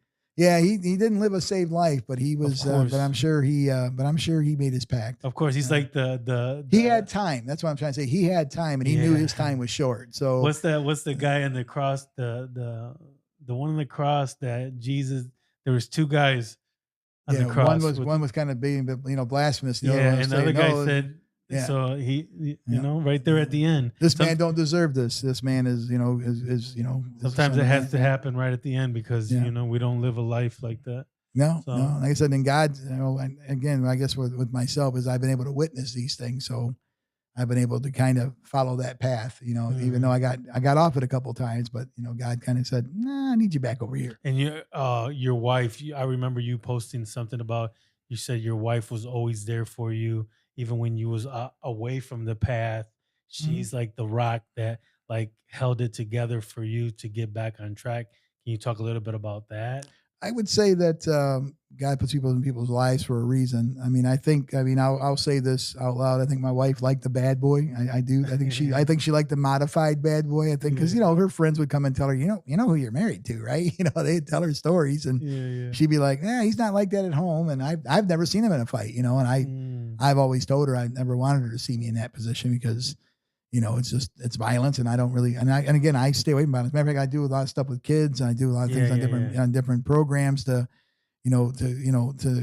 not get down that path. This is when you were young. Like, that's why I was really young. Before my drinking days. Yeah, we got to make sure we tell people. Yeah. This is back in my under 32. Sometimes you would get into some bar fights or altercations or whatever. Yeah. So other people would see that and they would say to your wife, like, I don't know how you could be married to that guy. Oh yeah. And she would hear that. Yeah, she would actually hear that, and they're like, what he did last night in the bar, or she'd look at my hands, like, what's wrong with your hands? And I'm like, I stumbled or what. So it was, but no, she was good. God bless me with the right. Somebody asked me this the other day. They said, "How have you been married 40 years?" And the lady had been divorced, and she said, "How have you been married 40 years?" And I said, I didn't try to change her, and she didn't try to change me. We fell in love with who we were, who we are, what I'm saying? And we're still the same people to this day. So I said, communication is key, but I think the most part, people get into relationships and they want to change the guy or they want to change the girl. But what you're changing them away from is what you were attracted to, So a lot of times you just want to say, you know what, he'll grow out of this stage, which is what she kind of thought. I know Margie, like she told my mom before she passed, I know Margie. I know what he is. You know what I mean? So I think at that standpoint, if she wants to go, dig in the dirt and plant plants. I mean, my dad was here for a lot of that. So he was like always willing, like, I'll help you do that. And they'd be out there drinking bottles of water and digging in the gardens or whatever. And I would admire their work, but I didn't want to get dirty. I mean, I didn't want to do that. Yeah. But I wouldn't change her for doing that. If she wanted to do that, I'd be endorsing her. I'd be like, hey, I'll get you the mulch. I'll get you the dirt. I'll get you the tools, whatever you need. I'm just not getting dirty. You know what I mean? So, but she wanted to do that, so she did it. Same thing with me. You never try to say, "Oh no, don't do that." No. You encouraged anything that she wanted to. She would encourage you. Like when you go golfing and stuff, does she say, "Oh, I hate when you go golfing. Don't go golfing"? And that, No. Actually, no. I would say that I would probably push her to be. I mean, you got to have two separate lives. I'm not saying I'm not trying to say I'm perfect at marriage. That's why it's such a good relationship because you guys let each other do what you got to do. Yeah, I would say that's true. I mean, if she wants to go visit her friend, I mean, I have our friends. I don't have a problem with that. If they want to do a craft night, I mean, I might have a long day at work, but I'll babysit the puppies and go have fun. I mean, that's cool. And like I said, and I think sometimes we probably both want that little separation of time. It's kind of like he goes golfing for 4 hours. I got the house to myself. I don't have to worry about seeing if he's hungry or thirsty or anything like that, or vice versa. It's kind of like, you want to go visit your friend, go visit your friends, and I'll sit here and I'll be here when you get home. So that was always what she told me too. She's like, she would say, well, if you're gonna go to the bars, just don't do nothing stupid and make sure you come home. Yeah. And I can't tell you how many times I told a couple guys in the bar one night, the guys want to pick some problems with me or whatever, and I'd be like, I made a promise I'm gonna get home to my wife and my kids, dude. Yeah. You can just have a drink with me, or you can just get ready to defend yourself because I'm going home. Yeah. So how many So how many kids did you end up with just having one? Just we have two. We have Just two. one that's Daughters. 40 and one's 29. Yep, two daughters, Danielle and Jordan. Yep. Okay, yeah. Yep. So I remember you. totally the opposite of each other. So are they? Yeah, Are one is like her mother and one is like me. So okay. Although they'll say that the mannerisms of my younger one's more like my wife, but both of them, the oldest one was really intelligent, really sharp. Jordan's also smart, but they're just smart in different ways. Yeah, they have their own. Yeah, Danielle could tear apart a Rubik's Cube, put it back together, and be all in the right spot. You show Jordan how to do it, she ain't gonna forget it. It's just a different kind of memory. I've asked her one time, I said, how do you view things? She goes, well, if I see it in my mind, I don't forget it. And that's how I am. So I've always said that my oldest is like my wife. She's, played the piano. She can write with her left hand and right hand. And I used to be able to do that, but I've gotten old now. But I broke both my arms when I was a baby. So, I became right-handed for a minute. And then all of a sudden I was left-handed for a minute. And then, I'm somewhere back to being right-handed again. But when I boxed, left-handed, what I mean? So, and if I shoot pool, I can shoot with my left hand, but if I play golf, I play right-handed. So it's just, but I can't bat left-handed in softball. So it's kind of wild. But she had the gift. She had the gifts. But and I think my oldest daughter took after her, and my youngest daughter. But she's got the heart, of a lion. So Jordan would always defend her family. So the whole time when you were messing up, she was always loyal mother, taking care of the kids. I mean, you were there, but like you would be going out to the bar or whatever. She would say, "Just come home." Your kids were little at that time? Yeah, my kids. I never wanted to go. Kids see me drunk, so that was real. But see, I only went out one day a week most of the time. It was. There might be some days I might have gone out 1 or 2 days, but most of the time it was usually Friday nights. Like a weekend thing. It was one night usually, typically. Yeah. So 6 days a week was dedicated to your job, the family, and the job, and really the work. Everything was dedicated to the family. So.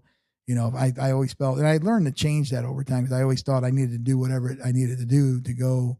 If I had to fly across country to, miss a birthday party for my daughter, and I'd fly across country and be in Colorado trying to close a deal for, a large construction job or something like that. So, but I knew my wife would take care of the kids. I knew she would be looking out for them. So yeah, there is some truth to that. And I had the security to know that my wife was taking care of things at home. So, but then again I want to say 1995, I went to a company that we had a chance to make a lot of money, and I told her I'm going to be gone for off and on, not gone, but I mean I'm going to be traveling a lot, 3-4 days a week, but we're going to feel some pretty dramatic impacts. It was another blessing of money, that kind of stuff. So, so she knew that we were going to take care of the families. But now I've kind of when I look back on it now, I can't change it, but I would probably say that was the money totally worth? Was the money totally worth it?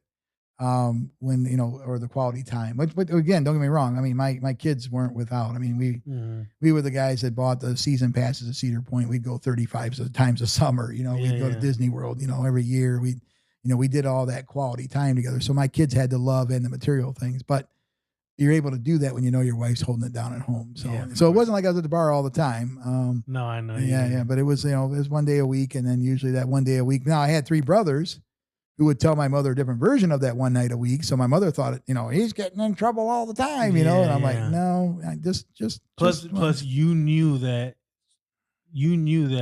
if that kept going for years and years, that one of those nights could be a bad night and you could mess up like your whole career, your family, everything. Yeah. I think that's really the other thing that, as God brings you back, that's one of the things that hit me the hardest is that, I'd call people the next day. I'm like, I don't even know how I got home. Or they'd remind me of something I did the night before, and I'd remember it.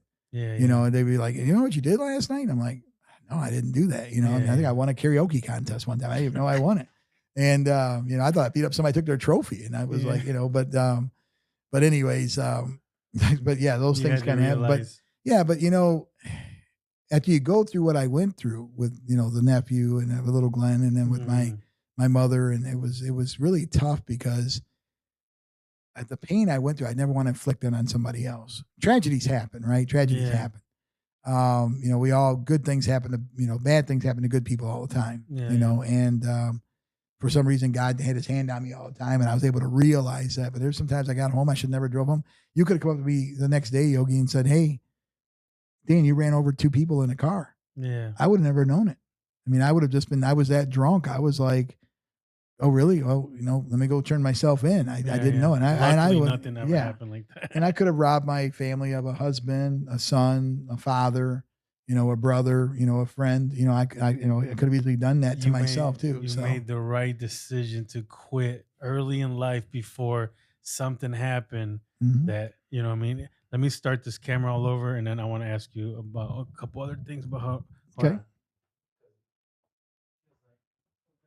What do you want to know next? My favorite color. No, now I want to know. So all right, so now how did you get into your job? How did you get into sales? Because we've been talking about your relationship, you growing up. You've touched on your job. You've touched on you worked in sales.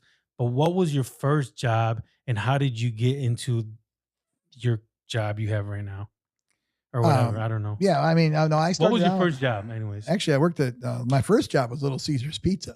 That was my first job right out of high school. Pizza, Oh pizza. yeah, Little Caesars Pizza, Which pizza. one? Like Went on Woodville Road. Woodville Road. Yeah, it's right there across from that blood plasma place now on Woodville Road. Oh, So okay, yeah, yeah. and right next It's to like a church taco or shop something. now. Yeah, I don't know what it is now, Yeah, but yeah, yeah, yeah. it was a Little Caesars for a while. I think it was a Vito's or Domino's for a minute. Yeah. So So you worked yeah, there. yeah, I worked there, and then I got an opportunity to go work for a great lady, Luann Navarre, over at Marco's Pizza, and I was there out there in Northwood. And that's where I went to college, and that actually helped me fund that. So made a $3.35 an hour. That was my first. $3.35 an hour. Yeah, yep. And then but I was Baller. I was going to well, yeah, like I said, we would go out and make $162 every 2 weeks, and then and we'd go out shopping, and we'd come back, and I'd buy her stuff, buy the daughter something, and we'd come out of there 162 in our pockets. And but I worked as a delivery guy, so I always had money in my pocket. So I always had 10, 20, $30 in my pocket all the time as a delivery guy. That's before they started doing the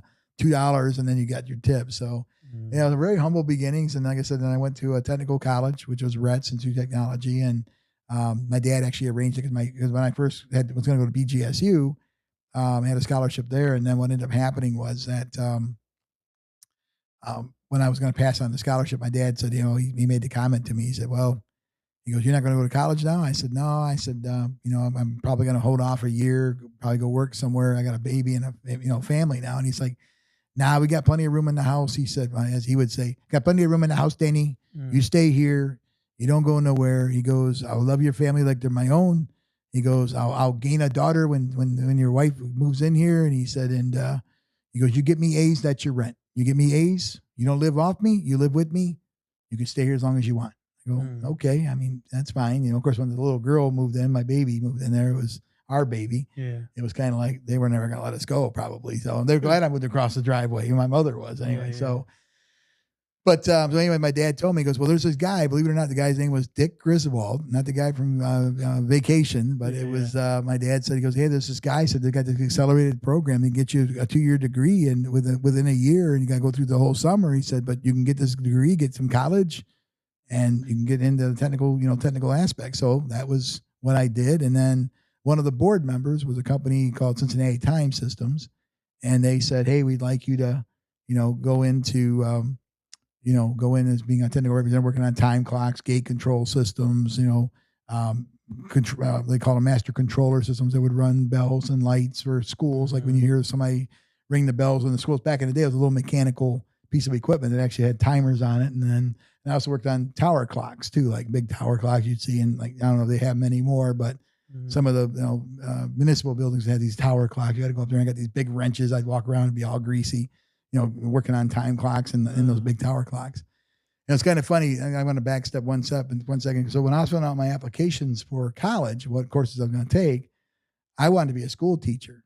That was my goal, was to be a school teacher and get my education degree.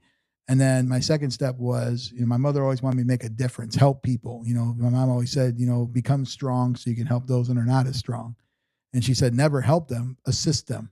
Give them a hand up, never a hand out. And I'm like, okay, Mom, these are all things my mom would tell me through the years. Of course, she'd be like, just a hand up, not a hand out, so so she said, she goes, "What are you filling out?" I said, "I'm filling out my college education stuff here. I'm going to BGSU. I got my scholarship. I'm going to go there." And she's like, "Is there anything in there that says sales?" And I'm like, "I don't want to become a sales guy, Mom." And she goes, "You'll be a salesman someday. That's what you're going to do." I go, "I can be a salesperson." So, I didn't do anything to go become a salesman. I had a list of 10 things. Sales was 10, so I didn't want to be a salesperson. And then I went to Cincinnati Time Systems. I worked there for 6 months, and the guy said, we think you'd be good at sales. And I'm like, I don't even like salespeople. And of course, they gave me cards where I had to take the guy's name off the cards, put a piece of white out on it, and type my name in. Yeah, actually, my wife did it. She actually was typing my cards for me, so it had my name typed over another guy's card, because they wouldn't buy me any cards. So they didn't know I was going to work out or not. Because you never know, you might not last. Right. So I got these cards with my typed on name on there. So then I went to Simplex shortly after that, and then that's really where my career kind of took off. And I was actually there for several years as a technical representative, and so kind of like what they call field engineer, technical representative. So I was working on fire alarm systems, time clocks, time data systems, master clock controller, security. These are all the things I was working on. Mm-hmm. Got my license for life safety, in the state of Ohio. And then they had a position that was going to come up called the service sales position. Now, again, I'm 21 years old. I'm 22 years old, 1989. They're like, hey, there's this position out there. We'd like to, see if you're interested. And I'm like, well, what is it? They said, well, we had another guy in mind, which this is never the way it started a conversation. So Doug Hanna and Tom Woods hear this. It's never the way to start a conversation. Like, well, we have somebody else in mind, but they fell off the path, and we want you to go into sales. And I'm like, I don't even like salespeople. I mean, I think they're all liars. That's what I said, And then, of course, Tom Woods of me said, well, and actually Doug Hanna Doug Hanna. He said to me, he goes, well, be you. Be different. You don't got to be like everybody else. Just tell the truth. Just be you. And I go, all right. So then I got into sales, and I've been in sales ever since 1990. They put me in sales. I was one of the youngest sales reps in the company's history at that time. Not that probably got other salesmen now that are younger, but I think I set the records for company months on plan of quota. I made my quota like 23 months in a row, and did really well. I had great success. Thank God. Again, it was I was blessed to have that success. And Tom Woods was like, I always called him like the second dad, because I had my dad who raised me to be who I was, but then Tom Woods kind of took that lump of clay and said, okay. He'd sit there with me for a couple hours. He actually would tell me the biggest key was about shutting up. He said, you like to talk. Yeah. He said, sometimes you need to listen to what the customer has to say. And, so he would sit there, and he'd go, well, I like this product. Is this your price? And I'd say, yeah, that's my price. He goes, okay. He would just sit there, and I would be like, well, and he's like, shut up. And I'll sit there a little bit longer. Well, I said, shut up. I'm a customer. I'm thinking about the sales process here. I'm thinking about what my questions are. Let the customer think his thoughts, and then answer once he gives you his input. We sat there for 30 minutes one time. He didn't say anything, and I was sitting there going, I'm antsy, man. I'm just like, this is torture. I gotta say something, but. Great teacher, great mentor. Matter of fact, when he moved on to a larger office, and we still have him somewhere in the house, he bought me a set of chattering teeth. And he said, this is not an insult. This is where you were. When I met you, Dan, you were a salesperson that just wanted to talk. He goes, and these chattering teeth, I want you to always remember them. He goes, because whenever you think you're going to start talking, remember the chattering teeth. And I actually put them in a cube for a while, but I think they're somewhere. I think one of my daughters got them out and played with them, but I think they're somewhere in the house still. But it was again, another blessing. Oh yeah. You wind them up and he goes, you're a chatterbox. He used to call me a chatterbox. So, but I became one of their top salespeople. Of course, and because you're good. Yeah. You're good. You well, I learned to listen. I learned to listen. That was, I think I've learned this in my podcast. Mm-hmm. Like, interviewing people. At first, when I would sit down with somebody, and I felt like I would go back and listen. I'd be like, God, I don't shut the hell up. Am I interviewing him, or is the interview about me? And my wife would be like, Yogi, she'd be like, I listened to your podcast yesterday. Dude, you don't let the guests talk. And then I was like, oh my God. So now I try to, because I'm here to hear your story. So I need to shut up. Yeah, no, you're fine. No, you got a great story as well. No, so I've enjoyed yours too. So I gotta pick and choose when I talk a little bit, No. and don't overtake. I want to be able. So it's just like the sales. You got to know when to get in, when to get out. Like, I want to listen to everything you say before I butt in. Because I might butt in too early and take you off of the. No, you've done an excellent job. I guess what I'd say is that, about being a school teacher, that's something I always wanted to do. And actually, I became a sales coach for a company for a while, and then I was in the mentor program for Simplex. So then now I was teaching. So it's funny how God's got that twisted humor. So now all of a sudden I'm actually teaching people on how to follow my blueprint and to help them be successful. And, and I always tell salespeople, I said, hey, you got to do this and this. And it's okay to pray. I always tell them it's okay to ask God for a little help. It never hurts. And they're like, well, okay, does that work for you? I go, yeah, I pray about everything. I even pray for every golf shot I swing. I mean, I do. Like, God bless it, bless it, the ball bounces right for me, or bless it, I make the right decisions. I pray all the time because I believe God likes to see his children play. So, and I enjoy playing, and I like to include them. So, yeah, and it's good to have a conversation. It's like a steady prayer life.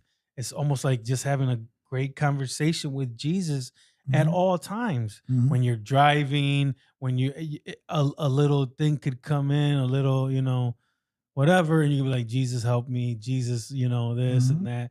It doesn't have to be a long, drawn out prayer. You can just say, Jesus, help me on this swing, and then boom, and hit it. Yeah, because Jesus is there with us all day, every day. I was reading today in the somewhere in the Bible, it said that Jesus is from David's lineage, right? From David. It said that Jesus was gonna that God was gonna bring the lineage. Jesus was gonna be born in the lineage of David, but by us believing and having faith in Jesus, we also become in the lineage of David, and we become the lineage, and we become family, because at one point all the lineage, the whatever that word is called, of Jesus, it got burned down when they burned down this like church, like back in the like a long time ago. And we never, like, none of us know if we are part of this family or that family or this family, but God did that on purpose. God did that on purpose because when Jesus came, he died for our sins, and now when we believe in Jesus, we become part of that family in that blood. Yeah. Yeah. So I didn't know that until today. I found that out today. Oh, that's cool. That was exciting. Yeah. Like I said, I always think about God's funny humor. He has humor. So, you find things out, you'll discover things. Some things I discovered this week. I mean, I never stop learning.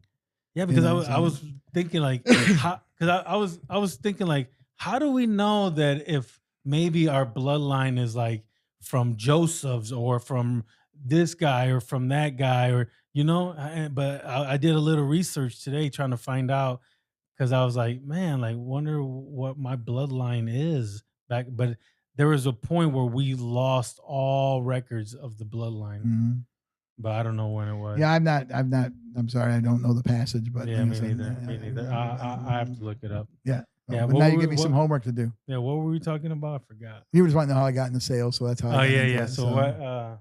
And again, it was a crossroads. I mean, when I went into it with the company Simplex, it was. I remember the guy Joe who interviewed me. He said, "Oh, we're talking about prayer right there." Yeah, we did. We just about, I was just, no, you're good. No, I mean, hey man, I mean, this is about You said it was okay. Faith, it was right? Okay. It was okay to pray. You were telling your sales guys. I said prayer never hurts you. Yeah. I said prayer never hurts to ask for help. And I do the same thing. I do it to this day.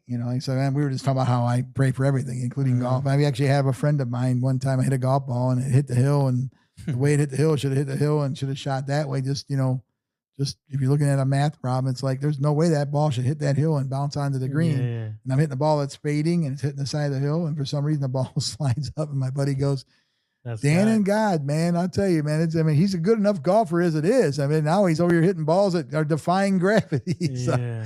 But again, that has brought some people to, be enlightened about God, that God can do some pretty miraculous things. So, I mean, those are the things. And like I said, and then back to the Simplex thing, it was, he actually told me, he said that, if you stay as a technician, you'll have a job 30 more years. He said, as a salesperson, if you don't make your quotas, you might be out of here in a year. He said, but there's a high risk, high reward. And as I said, when I fell on my knees that day outside the shower, that's when I told God I would do things a lot differently. And I was blessed again with, some success and finances. And now we pride ourselves on who we can help and who we can assist.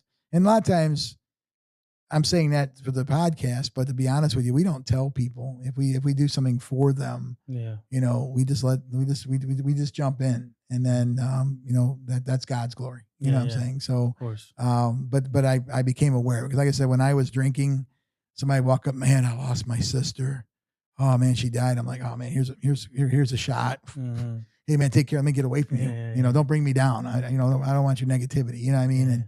Yeah. And somebody be, just hurting, and I just wouldn't help them. I'd drive by somebody, and whether it be somebody with a family out there that needed some help, I would just drive by, and I could overhear them saying, "Hey, mommy, can I have that toy?" "Oh, no, it's either buy a toy or buy food. We got to choose food." And so I could see they're struggling, and now I'm aware. Now that kind of stuff breaks my heart sometimes. Yeah, and I just so it's so funny because I was in Detroit. I was coming back from a customer site, and I come out, and there was this.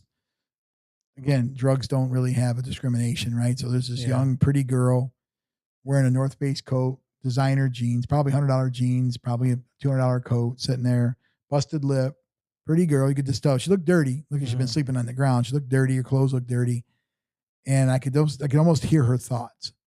And she goes, "Hey, do you have some money? I'd like to get something to eat." Now, part of me is like seeing a young person. I'm thinking, okay, they're going to probably go get some more drugs, and that's maybe what she did. I don't know. Now, the good side of that story is I saw her 2 years later. She was healthy and well. So that's the good news. Mhm. But at that time, I looked over at her.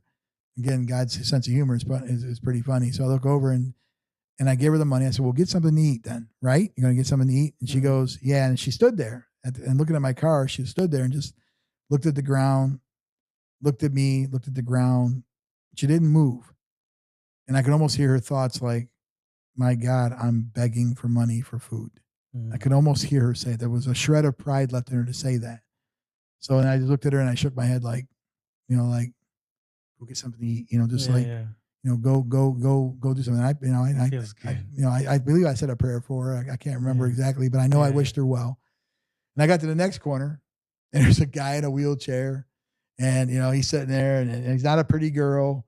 He's missing teeth. He's sitting there, and he's like, "Hey, you got some money for me?" And I'm like, I got to give him money. I had $50 in cash on me. I go to the next corner. There's another lady sitting there. She got a shopping cart. "Hey, I need some money. I need to get some food." I had my last $20. Here you go, ma'am. You can have it. That's all I got left. Anybody else give me any more corners? So it's like, I think God's humor was, hey, you helped the pretty girl. Now I want you to help the other people too. So don't be selfish. Don't just help the. And that's what I do. Like I said, so it's not, I don't. And now, sometimes I wrestle with it because I do see some people that, I know are on drugs. And if I see a guy sitting there with, I don't want to judge him, but, if you're wearing, Timberland boots and Carhartt pants and Carhartt coat and, you're standing on the corner, I got to wonder that your family probably cut you off of the money. And I don't want to be guilty of not helping somebody, but I also don't want to kill them either. So sometimes I have to make a decision to say, okay, do I help this person? And sometimes I'll say, "Hey, you need a job. I can help you get a job." Yeah. I'll do that. But, somebody just stole from us recently. They went to a restaurant, stole money from us. And, and I told them, I said, if you had asked me for the $40, I'd have just gave it to you. Not that I'm Rockefeller and I'm rich or anything, but if I got $40 and it comes between me having $40 and you not eating, you're going to eat, you're going to eat. Yeah. So what I was mad about was that they went. It was one of two restaurants that they went through the drive-through window, and they must have scanned my card, and then that person used it a couple days later. I see that online. But at the end of the day, like I told another lady, I told people at the bank yesterday, I said, "Look, as a Christian, I'll give them the money."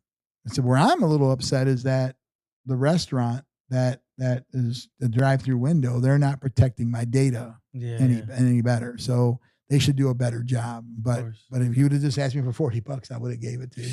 You know what I mean? So that's so insane. Yeah, and that's I had a close friend of my close family member one time said that to me. He's like, "I can't believe you're giving that guy money right there." And the guy, there was something wrong with him. You could just tell that he was struggling. I think there was some, mental health issues that was going on. And so I just, I didn't feel like drugs was his problem. I think his awkwardness in society was his problem. So I gave him some money, and guy said to me, he's like, "I can't believe you gave money, man. I could never do that. That's I worked too hard for my money. Why would you want to give him that money?" And I was like, "I have it to give." I said, "God will give me more." I said, "But and I was trying to make a profound point here. I said, God tests us. And that test probably wasn't for me and that guy right now. And he just looked at me kind of funny, like, yeah, whatever. And I was like, my point was the test was for him, Yes.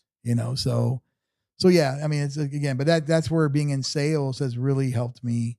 The blessings that I've made through sales has connected me with good programs that are trying to do faith-based organizations. TPS has got some great things they got, going on with them, with the public schools that they're trying to help with faith-based, opportunities for kids there. Dr. Durant, I'm a big admirer of what he's doing. You align yourself with those folks, and then, like I said, then you just got to make a difference in a positive way. So you can't stop being who you are. And then, you're not alone when you see people like that. So whether it be prayer groups or people like you, like yourself in this podcast, you can give hope. Yeah. That's what we're trying to do. We have the faith, we have the love. Now we give hope to people. So become the best version of myself, and then let people can see with their own eyes of who I am, or tell people my testimony of what God did for me, and that might wake somebody up. But by me telling you, Dan, you're doing this bad, if anything, that's going to push Dan away from me. Well, that's true. Dan's going to run. Like, even every time I see Yogi, he tells me how many bad things all the bad things I do. Yeah. Well, it's kind of funny. You talk about hope again. It's I remember a good friend of mine that knew me back in the day, and he said to me, we were at a faith-based daycare center at the time. The company's actually been bought and changed names now, but they acknowledged me in the group because at the time I was a Hispanic Affairs Commissioner for the city of Toledo. Okay, yeah. That's another thing. Because besides sales, you've been into a whole bunch of different things in Toledo. Okay, now keep going. And then no problem. So then I sat there, and my buddy walked up to me. And he goes, and like I said, hey, we have Hispanic Affairs Commissioner Dan Briones here, County Commissioner, this other guy, there's a county city councilman, this person. So, they acknowledge me. And then, of course, I'm walking away. And, of course, my friend walks up to me because people want to throw up your past all the time. They want to come up and say, oh, well, I knew Dan when, and that's what he said. He goes, I remember Dan Briones. I remember the guy, doing this in a bar or doing that in a bar. And I remember you did this. And then it threw like all my sins at me, and I was like, well, you're right. I did all that. I can't take it back. I said, the difference was I realized I was sinning and I had to stop. And he goes, oh, I go, yeah, that's it. I realized that it was time to change my course, so that was it. So people still want to bring back the past. Oh, I still hear about it to this day. I still have people. I actually was at another faith-based golf outing. And I heard this guy telling my friends, telling the guys, because I've actually known guys that I've met here in the last 10, 15 years from golf that didn't know me back then. They heard the stories, but they didn't know, what I'm saying? And then I remember my one good friend, Tony, and he's sitting there telling these other guys, they said, well, how do you know Dan? He said, Dan was, I knew Dan all my life. And he goes, oh, really? He said, Dan was Dan different back in the day? Because we don't see the drinking Dan. He goes, And he goes, and then I kind of got out of the conversation for a second because I was actually hitting my golf shot. And I come back and I go, yeah, I was a tough guy, but Dan had a meanness to him. He was just mean. He goes, I could go fight somebody, beat him up, but then Dan would beat him up and then just keep on doing it. He goes, it was just, he had another gear. And he goes, and I go, who are you talking about? He goes, you drunk bud. He goes, man, you don't remember doing that stuff? And, I was like, oh man, I was, I remember it now that you reminded me. I said, but no, I was drunk. I said, I didn't think about it. And he goes, oh yeah, you and that cowboy. He's talking about my buddy Jay. He goes, you and that cowboy. So he teed up these guys at Rumpus Room. I was like, okay. He goes, yeah, that's the Dan I remember, but Dan ain't that. But he goes, but Dan ain't that guy no more. Yeah. And I go, no. I said, no, I'm not. It's kind of funny. You talk about another one that I'll share with you is a young kid came up to me at the gym and at Super Fitness, and he came up to me. It's probably about 10 years ago. I know you know the story. And he walked up and he always called me Grandpa. He goes, hey, Grandpa. And I'm like, hey, how you doing, man? He goes, hey, man. He goes, I got to tell you something. I go, what? He goes, I want to be like you someday. And I go, what? He goes, my uncle said they know who you are, man. They said that you can't be killed. They said they've tried to, people tried to shoot you and hit you with bottles and everything else, and you can't be killed. And I was like, wow. I go, that's, I've never heard that one before. And he goes, yeah, I want to be like you, Grandpa. I go, no, man, tell me what, do me this favor. And he goes, what's that? I said, the guy that woke up that realized that I was being stupid. I could have injured somebody really badly. I could have killed somebody. I could have gotten killed. I could have done a lot of bad things. I could have robbed my wife of a husband. I went through that list that we talked about earlier. I said, I could have hurt a lot of people because I was drunk and because I was just not thinking the right way. I said, no, be the guy, be like me, the guy that actually said, I'm going to pull myself away from those old friends, pull myself away from what made me sin, made me do bad things, the drinking, pull myself out of that and then go get my education, try to help my community, try to help people out there, try to do all those things. And I said, that's the guy I want you to be. I said, don't be the other one. The other guy was stupid. The other guy was just ignorant to what life was all about. I go, I'm saddened that that's what you thought of, that you want to be like. And he goes, wow, Grandpa. He goes, okay. All right, Grandpa. Then I seen his brother like maybe a month later. I said, what's going on? He goes, hey, my brother, I don't know what you said to him. I go, I didn't say nothing bad. I'm like really defensive. Like, I didn't say nothing bad. He goes, he went and joined the army. He doesn't drink anymore with his old friends. He's got a girlfriend now. He's going to, make a life with her, which he did. He's had like 2 kids now. He's going to make a life with her. He's really turned everything around. I don't know what you said, but he shook my hand. He goes, but thank you. And I go, he's a great kid. I'm glad he's doing well. Yeah. He's probably about 21. I was probably about 40 at the time. Yeah, so. I'm pretty sure, dude, that you've inspired a lot of people. I try to, as I said before, I try to lead by an example. That's what my mother always said. She always said, and my dad always said, actions speak louder than words. I look up to you big time, dude. I appreciate that. I watch everything. Like anytime you write something on Facebook or, just you're who you are as a man, the way you represent your family. When I first got out of prison, you were one of the first persons to give me a job. You bought me tools and you said, you can have those things. And he said, take them home with some shovels and some axes. I didn't know what I was going to do with my life, but I was out here. I was saying, hey, if anyone wants to hire me, so to do lawn work or, clean a house or whatever. And at that moment you had some lawn work and and that just goes to show you the person you are. I was just walking out of prison. You don't have to give me anything. You don't have to give me a job to do anything at your house, but you've shown me by example of how to be a great, leader in the community. Tell me a little bit about how you got into like community help and like being like into the board and like all these things that you've done to help the community. How did all that start? But one thing I would say that back to what you were saying before, I mean, it's easy to help people or assist them when they're wanting to help themselves.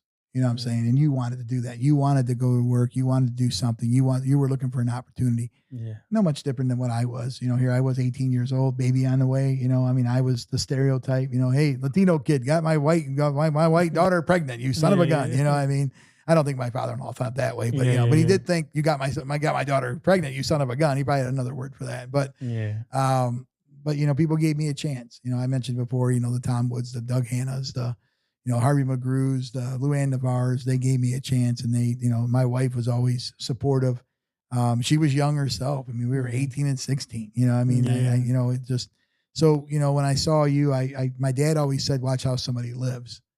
And I've always watched how you lived.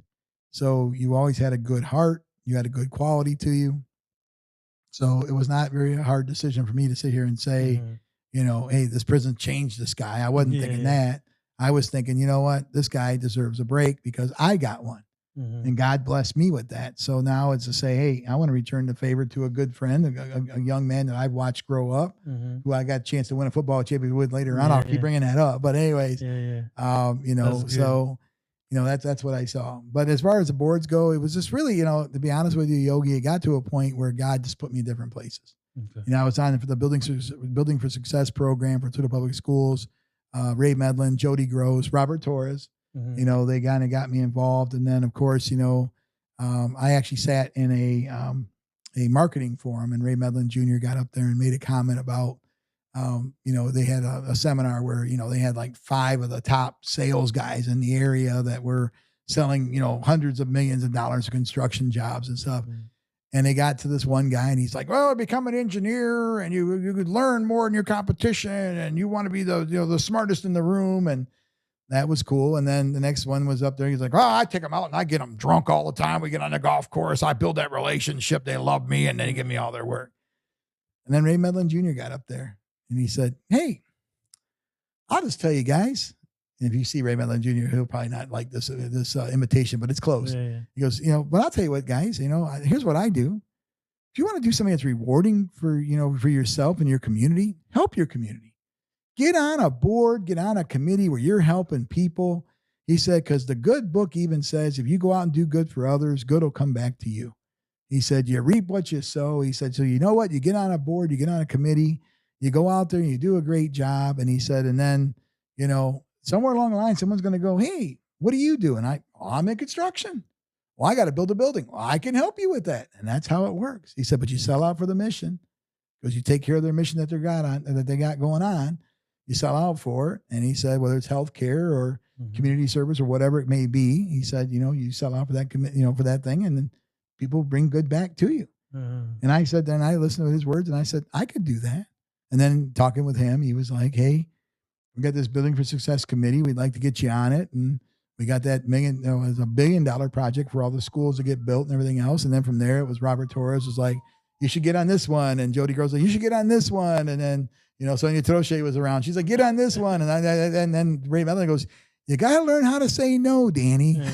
So you were on too many boards. I was on a lot of boards there for a little bit, and then that take a lot of time too, right? It did at that time, but now I've learned, like with the Harbor, American Red Cross, East Toledo Family Center, those boards all kind of work together. They kind of serve not just their own missions, but the missions that I have, connecting people. I mean, I saw a guy today that I was able to help. I can't go into names, but this person was needing some help probably a couple of years ago, and I saw him today. He's got a girlfriend. He's doing really well. Wow. 2 years ago, he's talking about killing himself. Wow. So I was able to guide him to some help, and we did that. And then I'm seeing him today. 2 years later, he's flourishing. And so, again, you do one of those things. You can see the fruit. Yeah, and you can sit here and go, okay, I got you. Yeah. You let me see what happened. Like that girl I told you about that was on the side of the road asking for money. I saw her at Kroger's in Oregon. A couple years later. Yeah, a couple years later. And there she was. It was probably like 4 or 5 years ago now, but I was at another company when this happened, but it was something that, I remembered. So that's how. And again, I think I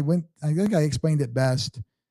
We did this speed networking thing on a group I was part of. It was called R2R networking. It was relationship to referral, where I learn your business, you learn mine, and then we can sell each other's business and help each other. And I remember I was sitting down with one, we did what they called, it wasn't speed dating, but it was speed networking. So, but speed dating was the concept, 2 minutes to say, hey, how you doing? I'm Dan Briones. And I think you're very pretty, or what, if you're speed dating. In this case, it was like, hi, I'm Dan Briones. Here's my elevator's pitch. I'm on a podcast with Yogi, and here's what we're selling, That's cool. So she asked me, and she asked me a question, like you've asked me tonight. She goes, how'd you get into this? And I said, I have no idea. I said, everything I went to college for, I'm no longer doing. The things I wanted to do, I didn't do. I said, I'm like a butterfly now. I mean, God just says, I want you to go over there. I want you to go over there. I want you to go over there. And that's where I go. I just go where God tells me to go, so he'll direct me, and that's what he usually does. Yeah. So he'll give me some headway. A lot of times he'll give me a couple little warnings, like, you got to learn how to get tuned in to hear what he's saying to you, because he doesn't going to talk to you and go, son, it's time for you to quit that company and go somewhere else. He might be more likely to say, you might get a warning sign. It might be like, hey, somebody lost your company records. And it might say, hey, we lost your HR records. How could you lose my HR records? Well, we lost your HR records. Okay. God's giving me a little warning here. They lost my HR records. So, and of course, I moved on to the next opportunity, which has now led me to be able to work with other people and help them again. So, or assist them, as we would say. But, so yeah, that's how. So now you're still on. You just named like 3 different boards. You're still Harbor, East Toledo, and East Toledo Family Center, Harbor, and American Red Cross. So you still on those right now? Yep. Man, they have outreach in the community, from behavioral health services, addiction services, to helping kids in East Toledo. I mean, that's where Jody Gross, my sister, is over there, and she does a great job with her staff. They're the tip of the spear. And again, I serve in a servant leader role. I mean, my goal is really to support the staff in whatever they're doing. Disaster services, Rachel Hepner-Zadawi is over there, the executive director there, and there's a fire going on somebody's property. And they have no place to stay. The American Red Cross shows up. They get them vouchers for hotel rooms. They get them a place to sleep for that night or a couple of nights, and they got to make their way from there it's not going to be an endless supply of cash, but it's going to be at Mhm. least for a night, you're going to have a nice bed to sleep in. Mhm. So, and then like I said, Harbor's one that, I really near dear to my heart because their mission intertwines with what I do, helping people. So, Okay. so yeah, but they all work together. So yes, like you're doing like a lot of God's work through that, because you're helping people That's every day. because you know? people, and again, to be honest with you, the people have helped me. Yeah. They've That's helped my awesome. wife. They've helped me. They've But helped our also, kids. In a role like that, it's like a win-win. You help them, they're helping you. Yeah. Because Yeah. you get the benefits from you're putting your time to helping that organization, and every time that organization helps a family, that's almost like a little, like a little win Yeah. for Yeah. you. Yeah. You And know, there's some it's great stories. I mean, there's some stories where people have had some, some really tough situations, grief, things. There's grief services, stuff like that. And, yeah. so again, it's one of those things that we try to, navigate and work together and help those people. Now, again, because of, some of it's healthcare, I can't really go into great detail other than just say that we're doing a lot of good work. And I've been able to see that work. That's the kind of the cool Okay, thing. so how about when people are always talking about cutting all of these programs? Is it it's not beneficial to cut a lot of these programs? A lot of our community needs a lot of programs, but people are always okay to cut. But like, do you think that no, we shouldn't be cutting some of these things, Well, or it's a nonprofit depends on world. which ones or what? Yeah, I think it just depends what we're seeing. I've not seen a lot of that per se, with the organizations I serve with. Mm, But I know it's happening. I mean, I've heard about it. I've seen it in the media. I've seen it in those yeah. kind of things. I guess as servant leaders and servant leader organizations, we have to find where the dollars are at so we can help people. It doesn't stop. The need doesn't stop. Mhm. So you can't use it as an excuse to say, well, I don't have any money, so I can't help you.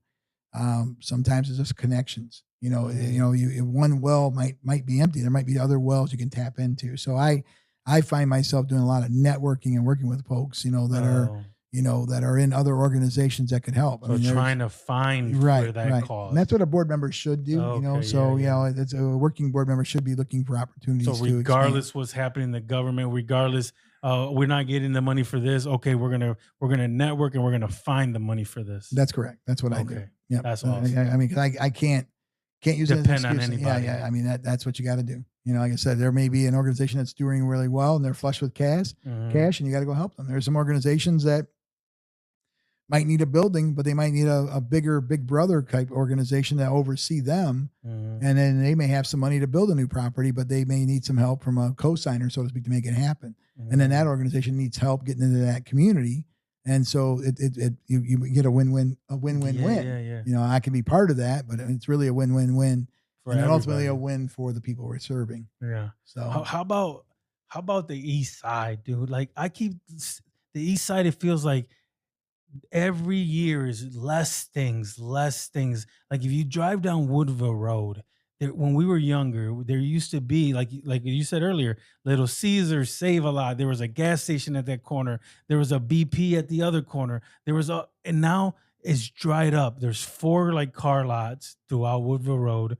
Remember there was Handy Andy, oh yeah, Bargain City, Ponderosa. yeah. There was Burger King, Shays Bend, Wendy's. yeah, There's Shays Bend over there, and Kroger's. It's dead. It's dead. There's nothing. And then that's a corridor to downtown. yeah. That's a road directly over the high level bridge. And it don't seem like no one cares about the East Side. Yeah, I think we all feel that way. I mean, East Siders always feel, Yeah. we always feel a little slighted as it is. But, I don't know what the socioeconomics of it is. I could say that, to me, I think we've had a lot of businesses close up. Mhm. And I think a lot of the young people have moved away. And I think another thing that hurts us too, especially in East Toledo, is a lot of the older families, the parents and the grandparents passed away, and then the houses became rental properties. And I think that's, when you take away the home ownership, I think that kind of leads to that. I mean, I can't, I don't have, Yeah. I mean, I don't have Yeah. all the answers on this. I Of can only course, tell you yeah, my no. observation is, yeah, I know. I don't yeah, either. I don't know why Yeah, no yeah. one ever has. Or maybe someone has a started business and then people come in, steal things, and then Yeah. they're like, "We got to get out of here." Well, yeah, there's some areas in Toledo that, they just can't keep, banks there anymore because people are getting robbed in the parking lot. Yeah. You know what I mean? So I'm a firm believer that the universal color is green. The more money you have in an area, the more prosperity you have, the less crime you're going to have, the less, the less you're going to have people, doing stupid stuff, so to speak. And to me, I think that, I'm going to go on the flip side here. I think we've taken a lot of business from the areas, manufacturing jobs, automation took away a lot of jobs, government agreements took away a lot of jobs.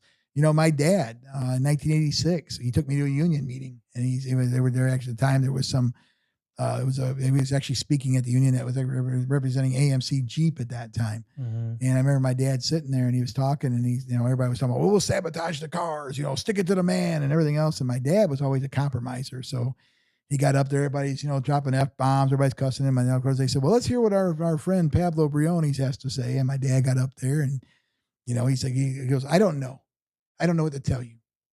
And then he goes, but I tell you this, I got a young boy here. I want him to have an opportunity for a future. He said, and I'm going to tell you right now, you keep sabotaging these cars. He goes, the man's going to close the plant.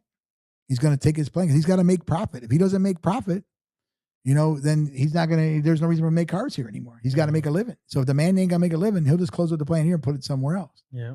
He said, what we need to unify over is that somewhere along the line, some president in this future is going to go out there and sign a bill that we're not going to compete against non-union states. We're going to compete against non-union countries. And he goes, and then shortly after, NAFTA was signed, one of the biggest job killers that there was of that time in 1992. And so I think about those days. So, I mean, when I look at that, you start seeing the erosion of jobs, country. And I'm saying marriages are, failing at 50%. Right. You have, the erosion of jobs, good paying jobs, and, crime goes up because, people got to make a living. People got to eat, like that guy stealing $40 from me, guy or girl who stole it. They got to eat. So, so at the end of the day, I don't know, but when I look at East Toledo, I think you're right. That's hitting on the nail. Yeah, I think that's like really the jobs. So what was that? The NAFTA? It was NAFTA. Yeah, that's when a lot of our jobs got sent over to a different country. Yep. They would get better like tax breaks and stuff. Yep. And they would let them go. And again, they talk about these tariffs, but you talk about, and I'm not going into politics. I'm just trying to explain that. But when you go to Japan and buy a Jeep, they put $10,000 on it.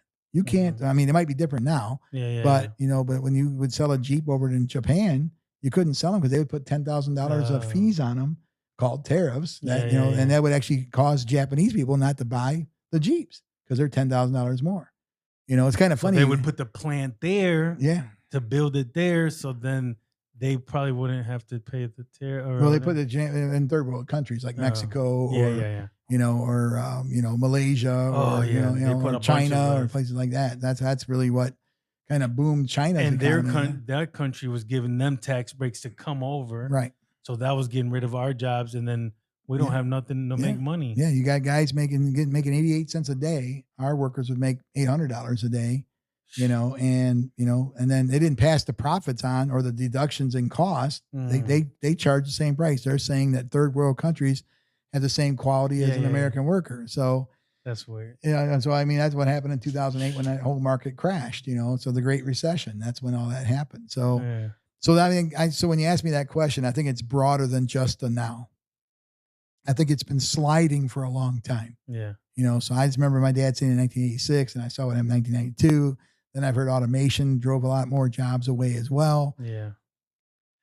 So again, it's those are the things that I've seen. So I think you got to look at the whole picture of it. So to me, you got to have prosperity. You got to have, and you got to get to the kids younger. I mean, that's really it. David Ibata, one of my mentors and guys I loved as well. He was like a big brother to me as well too. And he said if kids couldn't read and write by fourth grade, they were lost. So we worked with Lord's University and University. So we started getting to the kids at a younger age to getting them acclimated to like, hey, mom, marriage is failing at 50%. Mom's going to work at 3:00 and works till 11. The kids are, sitting there. Who's raising the kids? Either an aunt and uncle, or worse, the siblings are. Yeah. So you got maybe a kid that's 5-6 years old, and their 13, 14-year-old brother and sister are raising them. Yep. So, those are the things that happen. But if you get them to talk about college at a younger age, starting introducing them to college, saying, hey, here's college. This is a way to look at it. You can be not just a sports star or a doctor. You could be a general manager. You can own a cleaning service company. You could be a salesperson. You could be whatever.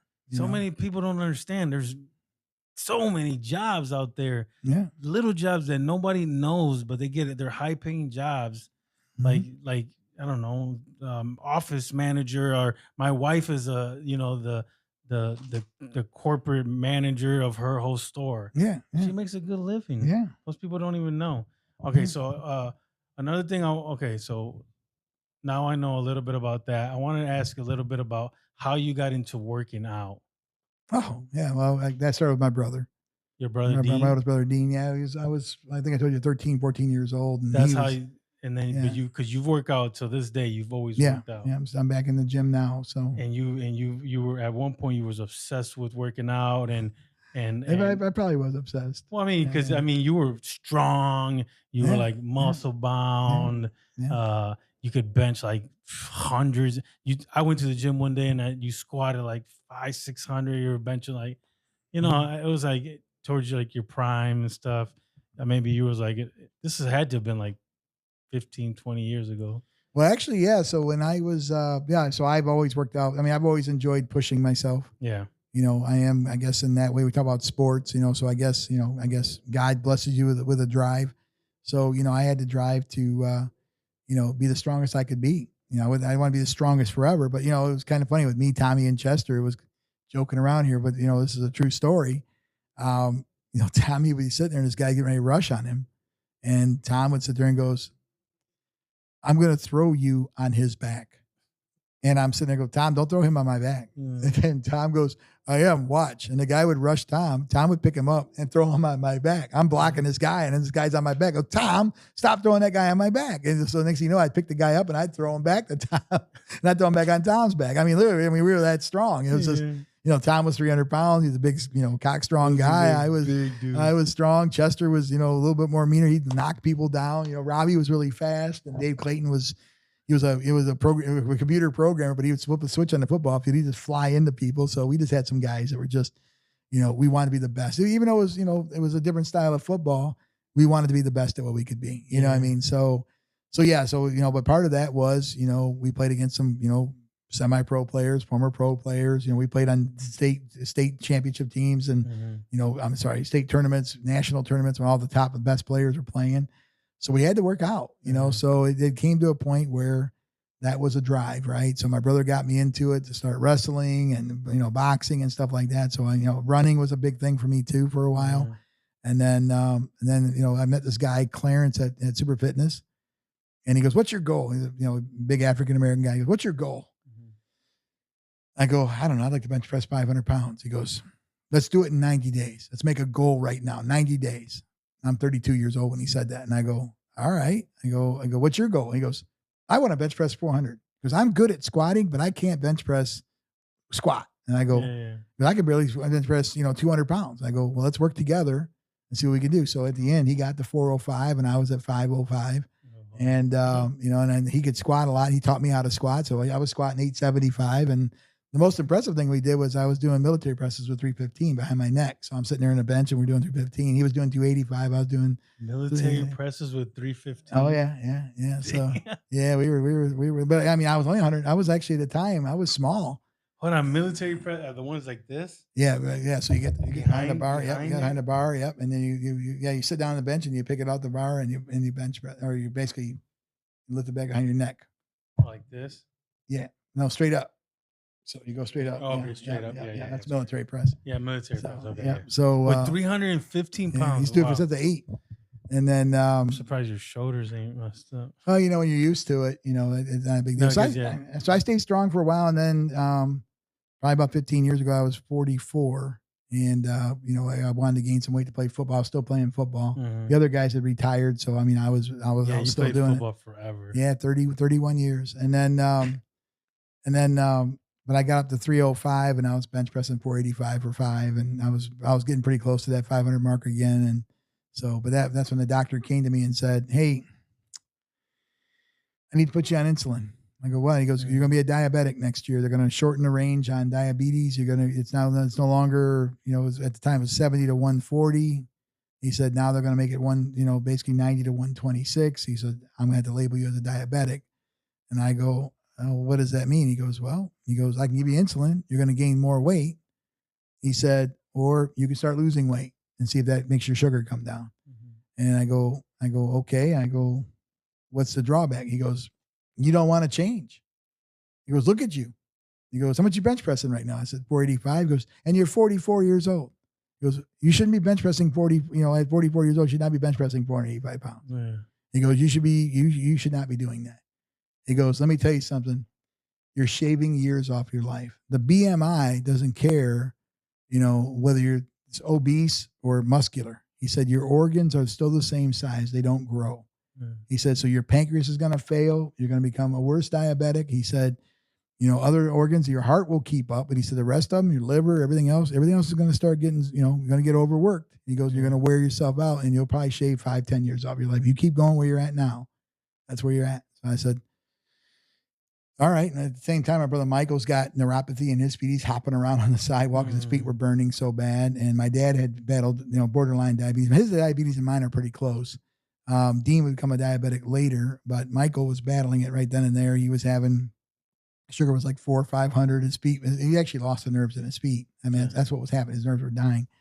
So I saw that. I said, I'm going to lose weight. So that's why I started losing weight. And I'm actually down 75 pounds since that time.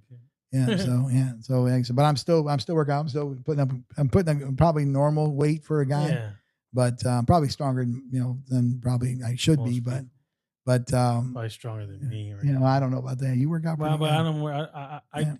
I've learned, and I just go like. Mm-hmm. I just do. I'm not in a hurry. Yeah. I told my son-in-law, and he's probably going to hear this, but I told my son-in-law, I said, I just got to be strong enough to hold you down. That's all that matters. He goes, go ahead and try, Pops. I go, that's okay. I'm still throwing it down in the gym. Don't worry. Hey, so are you guys grandma and grandpa yet or no? Our oldest daughter has three children. Oh, you guys are grandpa. Yeah. Okay. But she's down in South Carolina, so we don't see her. But you guys see him here and there. No. Actually, no. She's no. Never. No. She's down in South Carolina. We give her independence. That's what she wants. Yeah. So we respect that. So, yeah, but I mean, you guys do see them on social media and stuff like that, right? No, we've seen them. We know who they are. We've seen pictures of them, but no, we've not seen them, not in person. Okay. That's cool. Yeah. And then your other daughter is married, or she's married, and then I think she'll have kids when she's ready. She said they're not really trying, but if it happens, it happens. Yeah, if she's closer to Toledo. Yeah, she's in Oregon. Okay, yeah, that's Jordan. So that's cool. Yeah, so she's right here. So yeah, my daughter is she just moved in with her. They're like boyfriend and girlfriend, but they haven't had kids yet. Okay. And my son, he just graduated high school, so he don't even have a girlfriend. So yeah, I just I always think like one day being a grandma or grandpa or something like that. That'd be cool. Well, I spoil everybody else's kids right now. That's what I try to do. Yeah. Yeah. Okay. How about that was your working out. So how did you ended up playing flag football? I mean, you played high school football. You played all those kind of footballs. Mm-hmm. But I remember we played flag. We've talked about it a couple of times in this podcast, but you ended up playing 31 years flag football. Mm-hmm. And I remember like one of your last years, I got on your team and we ended up winning a championship together. Mm-hmm. But before all of that, you guys had a really dope team that you guys were called the Lazy Boys. Can you tell me a little bit about all that? Yeah, Lazy Boy Lightning. Yeah. Is that how it all started with the Lazy Boys or before? No, I actually started playing. It was hold on. Let me start this. We'll talk about flag football because the thing is too, like, you have a long life and you have a lot of things. I mean, there's certain things that I don't even know. I can't even ask you because I don't know about them. No, that's okay. You know what I mean? Yeah. I can only ask you about the certain things that I know about. So anyways, I know that me and you play flag football. I remember going there and you had so tell me a little bit how all that even started. Yeah. So no, it was actually, I passed on my scholarship, but I was going to walk on and play football at BG. That was the plan. And then when we had our child, so there was a diversion. I went to technical college, which you know that. Mm-hmm. And then 1987, there was a guy, Don Hardy, his brother, Mark, actually worked at Super Fitness when it was on Great Eastern. Mm-hmm. And he goes, hey, man, you like to play football? Because we were playing Sandlot all the time. You know, I love football, so we were always meeting up at High Facet Junior High School playing tackle, Sandlot football all the time. And then he goes, hey man, you like football, huh? I said, yeah, I played it at high school, and then I was supposed to play in college, but I didn't go to a 4-year. I went to a 2-year. And he goes, hey man, there's this league that we play in, and it's part of what they call the USFTL, United States Flag Touch Football League.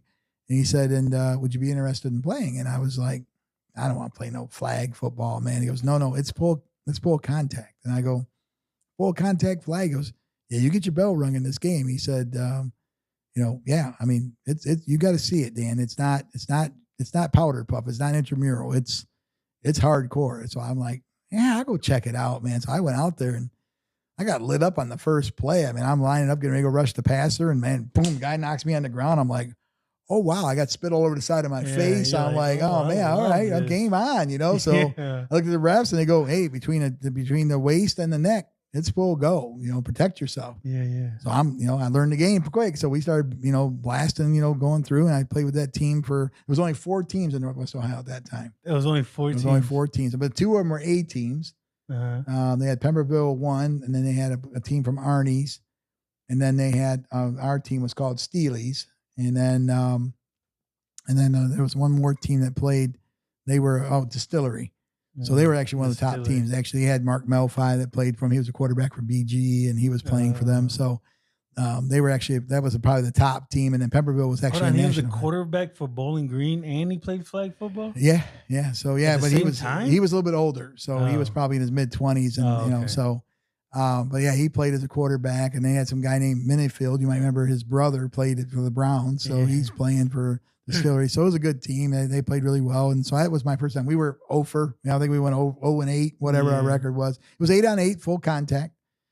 So I got my taste of it, and then we had that team together for a few years, and I got hooked up with a guy by the name of Mike Blazevich, and he started a team called Northwood, and then we started winning championships. It was a really good team, a lot of good players. So I played my first couple of years. So with Steely's, I actually had Tommy and Chester. They actually come and played on the team with me, and then Chester and I would actually play everywhere. We'd go play on different teams. We'd play out in Cleveland. We'd play, somebody pick us up. We'd go play. Yeah. Our names got known, so we were playing all the time. Yeah, you guys are good. So. Yeah, and then people like calling you guys like, hey, can you be our lineman? That's what happened. So we need to win the championship. Yeah, Chet, can you be here? Let me get Danny. He'll go. And then Tom started playing with us, and then the Steely teams broke up, and I went and played with Northwood for a while. And actually, it was kind of a family because my wife and our oldest daughter would go to those games and stuff like that too. So I played with them for a couple of years. Northwood, wasn't that like a restaurant or something? No, it was just a team. They all went to Northwood High School. So they just called themselves Northwood. Okay. So that's cool. So I played with them, and then I went and played with a team called the Gators for a while, and then in 2009 we started Lazy Boy. Lazy Boy. Yeah, that was when Lazy Boy dominated for years, right? We played for 10 years. Yeah. So and then and how many championships you guys won? That team we won 26. I've been part of 38. So you've been part of 38 championships. 38 championships. And Lazy Boy won how many? 26. 26. That was like leagues, all the tournaments, and because we had like the summer league, the fall league, the spring league. Yeah. Then we had all the tournaments in the middle, and then this, and then out of town tournaments. Yeah. We never won states or national. We did win some regional NITs. We did win some of those. We like Finley and a few other ones. But a lot of those teams you play at states and nationals were in those tournaments. So we beat a lot of those teams. But that escaped me. Being able to win a state or a national championship. But I did have NIT tournaments that I was part of. Again, very, very blessed, to play with those guys. Again, I've always believed that if you're going to do something, because I've always believed that if you're going to play it, go win it. Whether it's Monopoly, my oldest daughter hated playing Monopoly with me because I was out for blood. I'm like, all right, you're on Boardwalk, you be my $2,000, so she'd be like, leave her alone. She's 12. I'm like, she got to get better. Anyway, so, but yeah, we played together for a long time, and Tom and Chester and I were able to play together all those years. And then in 2009, there was a guy that was running a league in Finley, and then he had actually said, I can't remember John's last name, but he nominated me for the Hall of Fame. By the way, you never want to go, so any players that listen to this, don't go in the Hall of Fame when you're still an active player. Because when I was 2009, I wasn't the man I was in 87. I wasn't the man I was in 99. I'm 2009. It's 20-some years later. I'm like 40 years old. These kids are trying to kill me. They're like, hey, that's the Hall of Famer. Let's go kill him. And they're like, I even had a kid one time in Toledo tackle me. I was on defense and he tackled me. And I remember Bam Bam, remember the referee, he goes, you're not, he kept throwing flags and the kid goes, I tackled the goat. And I'm like, you're on offense. You're not allowed to tackle me, And so anyways, it was just so funny. And then he kept, and Bam kept throwing flags on him. But so yeah, that was kind of cool. I got to go in with, some of the Lazy Boy guys, and then Charles Sims, Evan Jackson, Rodney Johnson, and all those guys were there. So it was truly a Howie Lacourse. It was a great run. I mean, definitely enjoyed. I would end up playing until 2018. So I quit at 52 years old. So, so 7 years Howie ago. Lacourse, who, the dad or the son? The son. Oh, yeah. So yeah, it was kind of funny because everybody thought he was my son because he was out there yelling out Dan. Everybody thought he was yelling out Dad. So everybody thought, that's Dan's son. It's not my son. Got this curly haired white guy. I go, he's not my son. You don't look like my wife at all. You know what I'm saying? He's he was my brother's quarterback. Yeah, he's good. He's a good guy. He's a ref now. He's a ref. Yep. I just beat me in golf. I want a rematch. Howie, I want a rematch. But anyways, but that was when I went in. So yeah, so I played until 2009 because a lot of the Lazy Boy guys retired in 2006. A lot of them quit. Injuries, whatever. Chester had tore his patella tendon.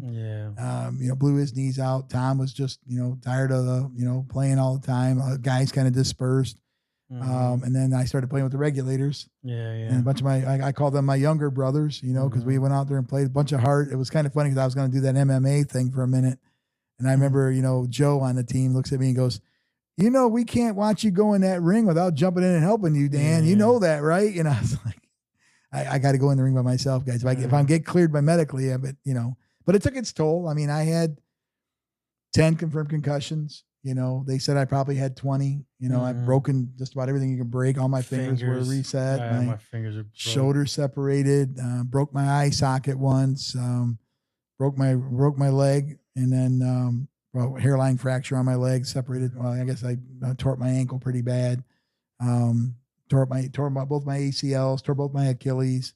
So it took a toll. But a lot of people think flag football is like powder. No, that stuff is serious. The game we played is like people would punch me in the throat, and I can't even talk after the play, and I'm like, I'm gonna break his arm next.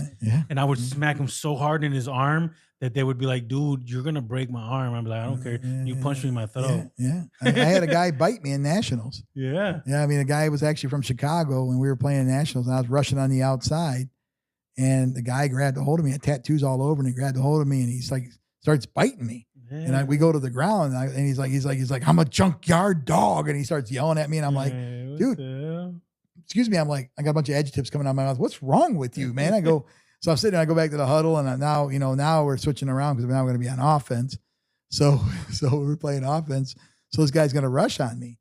So I'm looking over, and I look over at Tom. I go, this guy's not making it the quarterback. So he rushes up on me. I grab him. I throw him on the ground. I start biting his face. I'm like, I'm biting now. I go, how do you like it? How do you like it? He goes, he gets up. He's got spit all over. He's like, that's how I like it, dog. That's how I like it. And I go, I'm like, and my eyes are all bugged up. I'm like, yeah, we're going to do it all day. And so, yeah, it was good times. that it gets exciting like that. Oh, yeah. Like as soon as you get out there and you figure out, oh, this is real football. This ain't the only person that doesn't get harmed is the guy with the ball. You pull his flag. Everybody else is getting smacked around. Oh, yeah. Blocked and this and that. And then they allowed 2-on-1 blocking. We just loved that. Me and Tom and Chet just loved that. We just hold somebody up and 2-on-1. Boom. Yeah.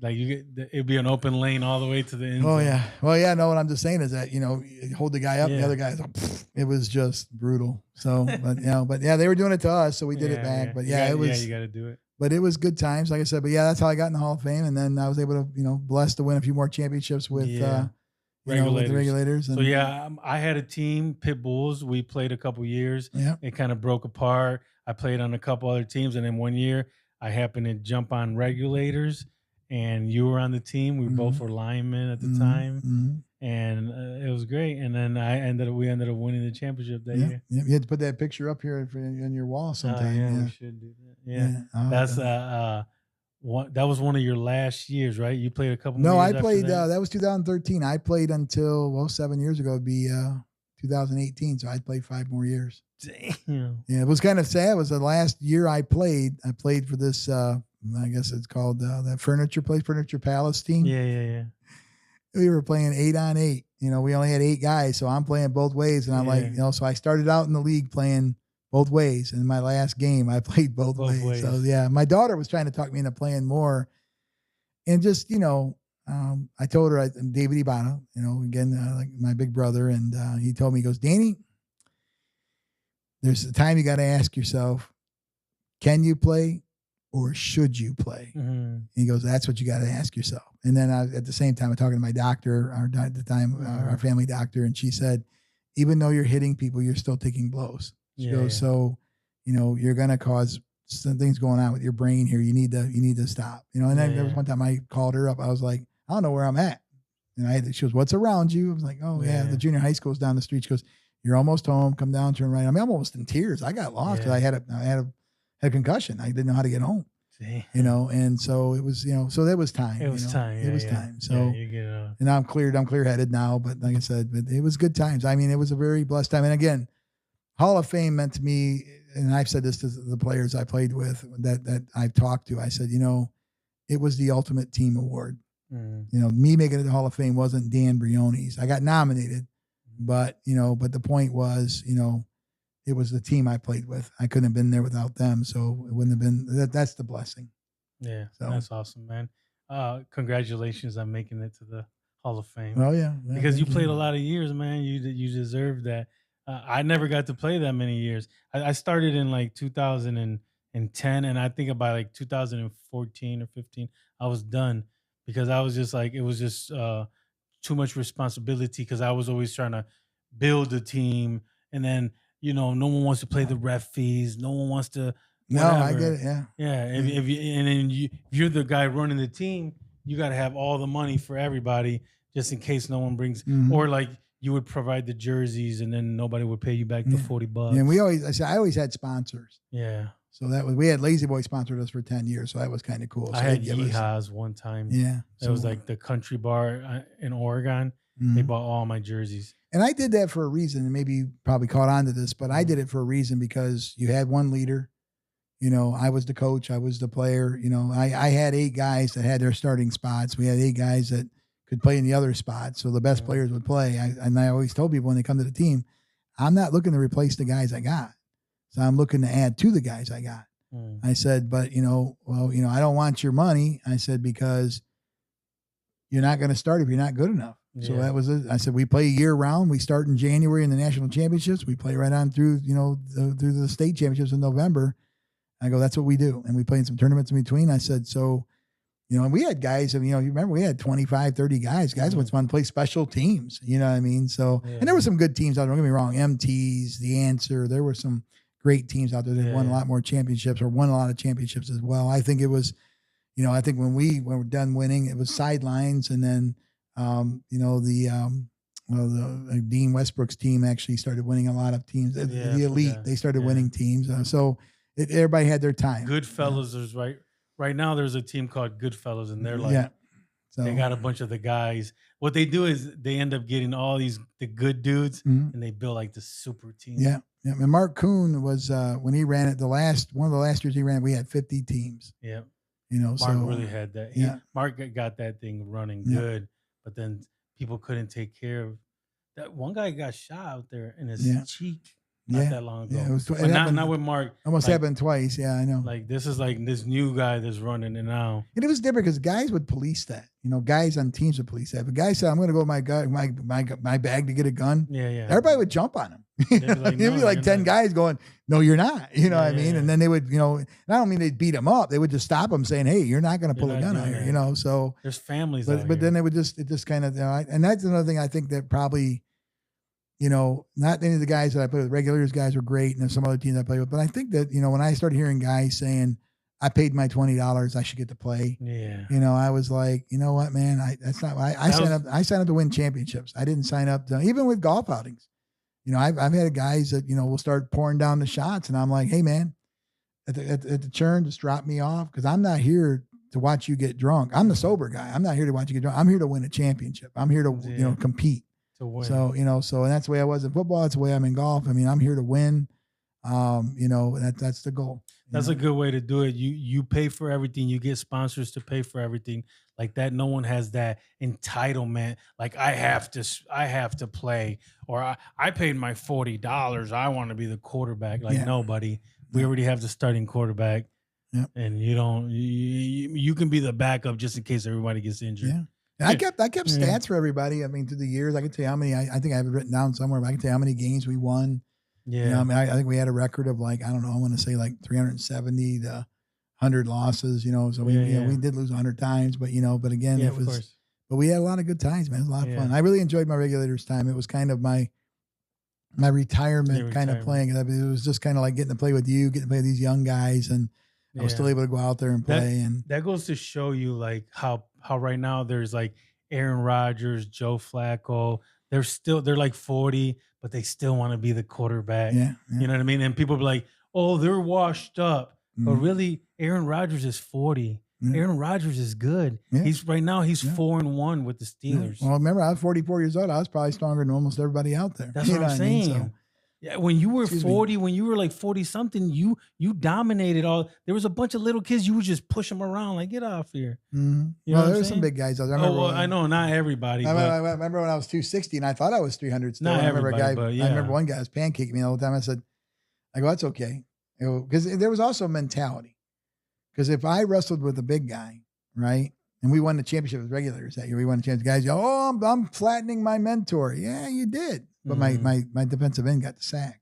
You know, I said, so, and you keep flattening me, I'm cool. All I tie you up, that guy's much faster than me. He's getting to your quarterback. So, and that's how we won the championship. And also you knew, you were smart about it. So you knew when you would take like a couple plays off and then third down, go in with the smacker to get the sack. And they'd be like, man, what the hell? Because that first down, you weren't going as hard. And then second down, then you would hit him with that. Right when it was the most important time, or you would hit them with a certain move that they weren't expecting, and then you would get the sack. It was beautiful. It was good times. It's all about technique, and then the older you get, the smarter you get. About I couldn't run it. I could not run nobody anymore. Yeah, I had to outsmart him. I couldn't outplay him. You know what I mean? I was strong. I think Donnell said it best one time. He said, well, Dan's getting old. He goes, don't let him get his hands on you. He goes, what do you mean? He goes, he gets his hands on you, ain't getting away. You know, and they would try to rush me. That's because I broke all my. Because the thing is, once you get your hands on, did you break some or dislocated them? Yeah, you see my finger. I can point around corners. Yeah. So me too. I dislocated a bunch of stuff. Yeah. All right, Dan. So I don't know. Did you want to bring up anything else? I'm pretty much I think we're out of questions. I wanted to talk about your life. I want to talk about a little bit about your career. The other stuff, and about flag football, a little bit about gym. We talked about fatherhood and all kinds of stuff. Always comes back to faith, though. Yep. So. Have faith, show love, and give hope. That was like, once I got this tattoo right here, I kept looking at that and I was like, I got it. That's my mission. That's what my mission is. And I believe that through our story, through every story that I sit down with, we can show people a little bit, just of how you said, we by our life, the way we act, the way we are, the way we represent ourselves every single day shows people the light of Jesus Christ. That's what my goal is, to through conversations, through our conversation, where someone can see maybe their story, maybe through your story, see how they could get out of something. Maybe like they have a problem drinking, or maybe somebody can't find the right job. Like sales is a good thing to go into, because even later on in life, if you learn how to sell, you can learn how to have your own business, sell your own merchandise or your own services. So it's a good, even though it's kind of hard to get in and be good, but I that's why I think any conversations, especially the conversations I'm trying to have, like I said, we both have faith, but my podcast, I have faith, show love to my guests, and through our conversations, give the viewers some hope. So what would be a message through your life a message to inspire or give someone hope, um like, you know, what do I usually say, through your life, basically. You can go ahead and say whatever you want. I don't know what, Yeah, but no, I guess I was going to say this to you. Is one thing I'd probably say as we yeah, close this is just to say, we could talk for a few more hours. I mean, maybe we have another podcast talk about sales and how to get into sales. Because one thing I will say about that real quickly is, yeah, yeah. Tell me whatever you want. well, I'm just saying that the world needs general managers of malls. They need facility managers of healthcare facilities. They need salespeople to go out and sell the wares. They need people to do production line work. There's nothing wrong with any of those positions. You know what I'm Hmm. saying? So I know you're not saying that. I'm just saying that you can do whatever you can do and just be the best that you can be. Yeah, my wife is a manager at H&M. She's a Yeah, retail manager. yeah. There you And go. she Yeah, started working at the mall when she was 16. yeah, She still works at the mall, yeah, but she just worked her way up yeah, to the number one person that runs that whole entire yeah, store. yeah. And So you can yeah, do it you can do it. in any part of life, Yeah. not just sales. Yeah, no, not just sales. As I said, a general Yeah. manager. You can be a CEO. You can be whatever you want. You can be the president of the United States if you want to be. You Yep. know, what I mean, it's just the world is really what you want to make of it. Like I said, the only thing I would probably say in closing that I would say if there's any message I would have is that I've shared a lot of stories, from football, having football glory out there, Mhm. playing with you and, Yeah, and yeah. playing with other guys. I was very blessed to play with the Berkey brothers, Tommy and Chester. Tommy passed away recently and that Yeah. broke my heart. That's But I loved him and his brother. Like, I loved them guys probably more than I love my own brothers. That says a lot, right? those guys you grew up with really close, right? We were, yeah, there was, yeah, we were pretty tight growing up, and and I love their Brothers. family as well. And like I said, and with that being said, Robbie Roberts and a few others, the Brinkman brothers, Jay Brinkman, he also passed away a while back, but tough as nails. Art Jankowski, I'm just naming off some names here. I just talked to Art on the phone the other day. So, but just blessed with all those different people. But um, so we say all these things, but I guess the message I was trying to say here is that Yeah. I'm not perfect. I mean, we talk about, the drinking days and, going away and coming back. I'm not perfect, but we can perfectly try Mhm. to be good. You know what I mean? It doesn't mean that we're always going to succeed. I'm going to sin. We're all going to sin. It's going to happen. It's just being conscious of it. Try not to do it again. And then just make sure you're asking for forgiveness. So saying, hey, and if you want to be a leader of Christ, you have to try to, do it by example. You can't sit there and say, well, this is the devil or that's bad or this is bad. Just live a good life. Yeah. That's really the best thing you can do. Live your best life.